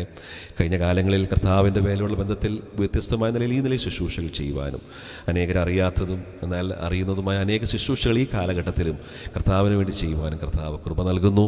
കർത്താവിൻ്റെ കൃപ മാത്രമാണ് ആയിരിക്കുന്നത്. കർത്താവ് തന്നാലേ, കർത്താവ് നിർത്തിയാലേ, കർത്താവ് സഹായിച്ചാലേ സകലവും സാധ്യമാകുള്ളൂ എന്നുള്ള ബോധ്യത്തോടുകൂടെ കർത്താവാക്കി വച്ചിരിക്കുന്നു. നമ്മുടെ ക്രിസ്തീയ ജീവിതത്തിലും ഈ വരും ദിവസങ്ങളിലും കർത്താവ് നമുക്ക് തരുന്ന അവസരങ്ങൾ കർത്താവിനെ മഹത്വപ്പെടുത്തിക്കൊണ്ട് കർത്താവിന് വേണ്ടി നമ്മുടെ ആയുസ്സിൻ്റെ ദിനങ്ങൾ കഴിപ്പാനായിട്ട് എന്നെ കേൾപ്പിക്കാരാവുന്ന എല്ലാവരെയും കർത്താവ് സഹായിക്കട്ടെ, അതിനുള്ള കൃപ നൽകട്ടെ. ഒന്നു മാത്രം, കർത്താവിന് വേണ്ടി നമ്മുടെ ജീവിതം എരിഞ്ഞു തീരുവാൻ, നല്ലവനായ വിശ്വസ്തനായ ദാസനെ എന്നുള്ള വിളി കേൾക്കുവാൻ നമ്മുടെ ക്രിസ്തീയ ജീവിതത്തിൽ നമുക്കെല്ലാവർക്കും ഇടയായി തീരട്ടെ. എന്നെ കേൾക്കുന്ന എല്ലാവരെയും കർത്താവ് ബ്ലസ് ചെയ്യട്ടെ. എല്ലാവരുടെ മേലും ദൈവകൃപ വ്യാപരിക്കട്ടെ. ദൈവം അനുഗ്രഹിക്കട്ടെ. ഇങ്ങനെ ഒരു സമയം ഒരുക്കി തന്ന കാൽവനാഥ മിനിസ്ട്രീസിൻ്റെ സഹപ്രവർത്തകരാകുന്ന പ്രിയപ്പെട്ടവരോടും എല്ലാവരോടും, എൻ്റെ സ്നേഹിതരാകുന്ന സന്തോഷ് ബ്രദർ, അതുപോലെ തന്നെ റോയിച്ചാൻ, പ്രിയപ്പെട്ടവരോടും എന്നെ ഇപ്പോൾ ശ്രദ്ധിച്ചുകൊണ്ടിരിക്കുന്ന എല്ലാവരോടും പ്രത്യേകമായ നന്ദിയും സ്നേഹവും അറിയിക്കുന്നു.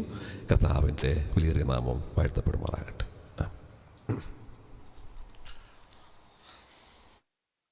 ദൈവനാമത്തിന് മഹത്വമുണ്ടാകട്ടെ. ശുശ്രൂഷയുടെ വിശ്വസ്തത, ആ ശുശ്രൂഷയുടെ വിശുദ്ധി, ആ ശുശ്രൂഷ ലഭിച്ച ആളുകളുടെ സത്യസന്ധത, ഈ വക കാര്യങ്ങളിലൂടെ നാം കടന്നു പോവുകയായിരുന്നു. ഞാൻ ഓർക്കുകയായിരുന്നു, തീർത്തും ദൈവകൃപ പ്രാപിച്ച ഒരു ശുശ്രൂഷയ്ക്ക് വളരെ ഫലം അവിടെ ഉണ്ടാകും. ആ ജീവിതത്തിലൂടെ, ജീവിതാനുഭവങ്ങളിലൂടെ നാം കേട്ടത് അതാണ്. കർത്താവിന്റെ ദാസനെ ആ ദൈവ കരങ്ങളിലേക്ക്, കൃപയിലേക്ക് ഏൽപ്പിച്ചിട്ട് ദൈവകൃപ അനുഭവിക്കുന്ന ഒരു അനുഭവം.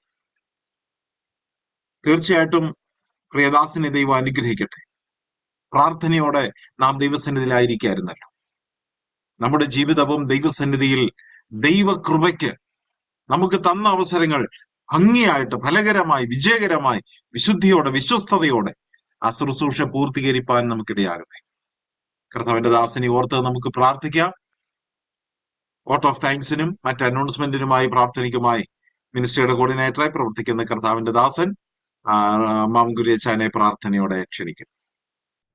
ഈ ഒരാഴ്ചയും കാലൂർനാഥൻ മിനിസ്ട്രി ഒരുക്കിയ ഈ അനുഗ്രഹിക്കപ്പെട്ട ഒരു ശുശ്രൂഷയിലേക്ക് കടന്നു വന്ന എല്ലാ പ്രിയപ്പെട്ടവർക്കും ദൈവനാമത്തിൽ നന്ദിയും സ്നേഹത്തെയും അറിയിക്കുകയാണ്.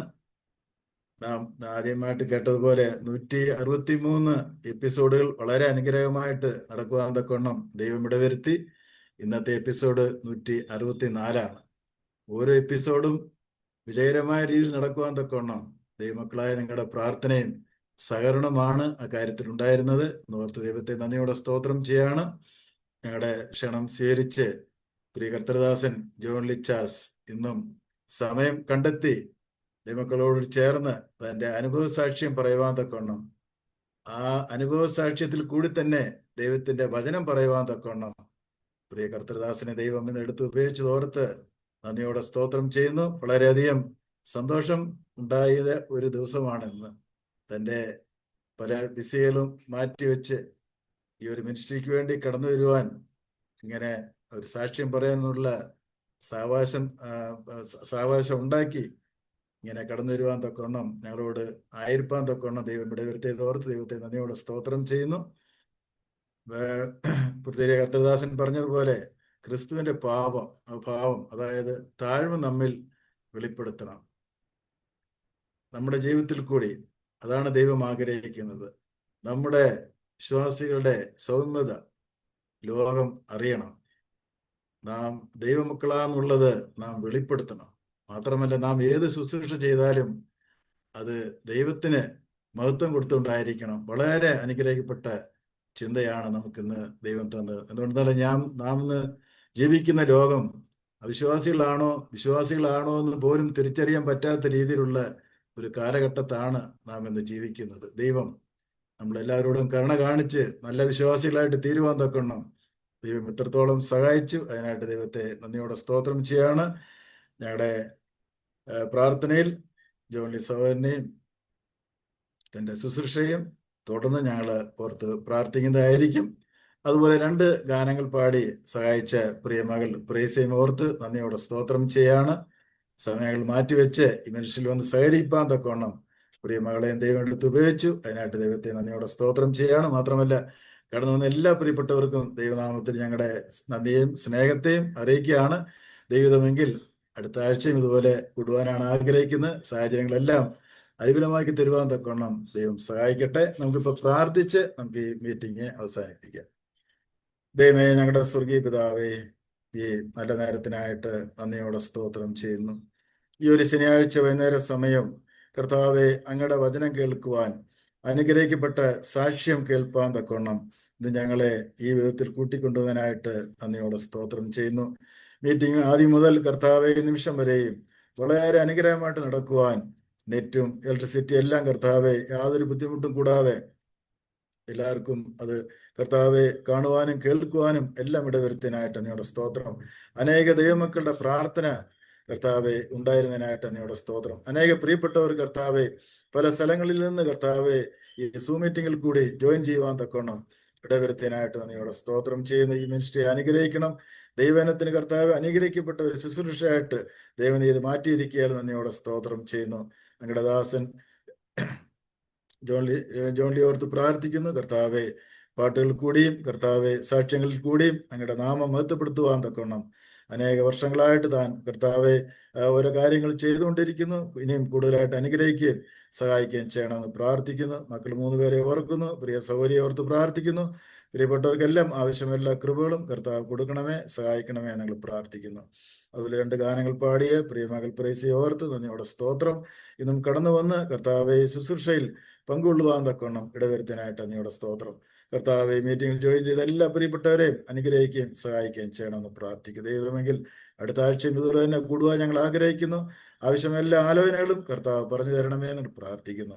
തൽക്കാലം ഞങ്ങൾ പിരിയുന്നെങ്കിലും പിരിയാത്തൊരു നല്ല ദൈവം ഞങ്ങളുടെ കൂടെയുണ്ട്. അതിനായിട്ട് നന്ദിയോടെ സ്തോത്രം. ഞങ്ങളുടെ പ്രാർത്ഥന കേട്ടിരിക്കാൻ നന്ദിയോടെ സ്തോത്രം. എല്ലാം കർത്താവായ യേശു ക്രിസ്തു മൂലം അപേക്ഷിക്കുന്നു. സ്വർഗീയ പിതാവേ, ആമേൻ.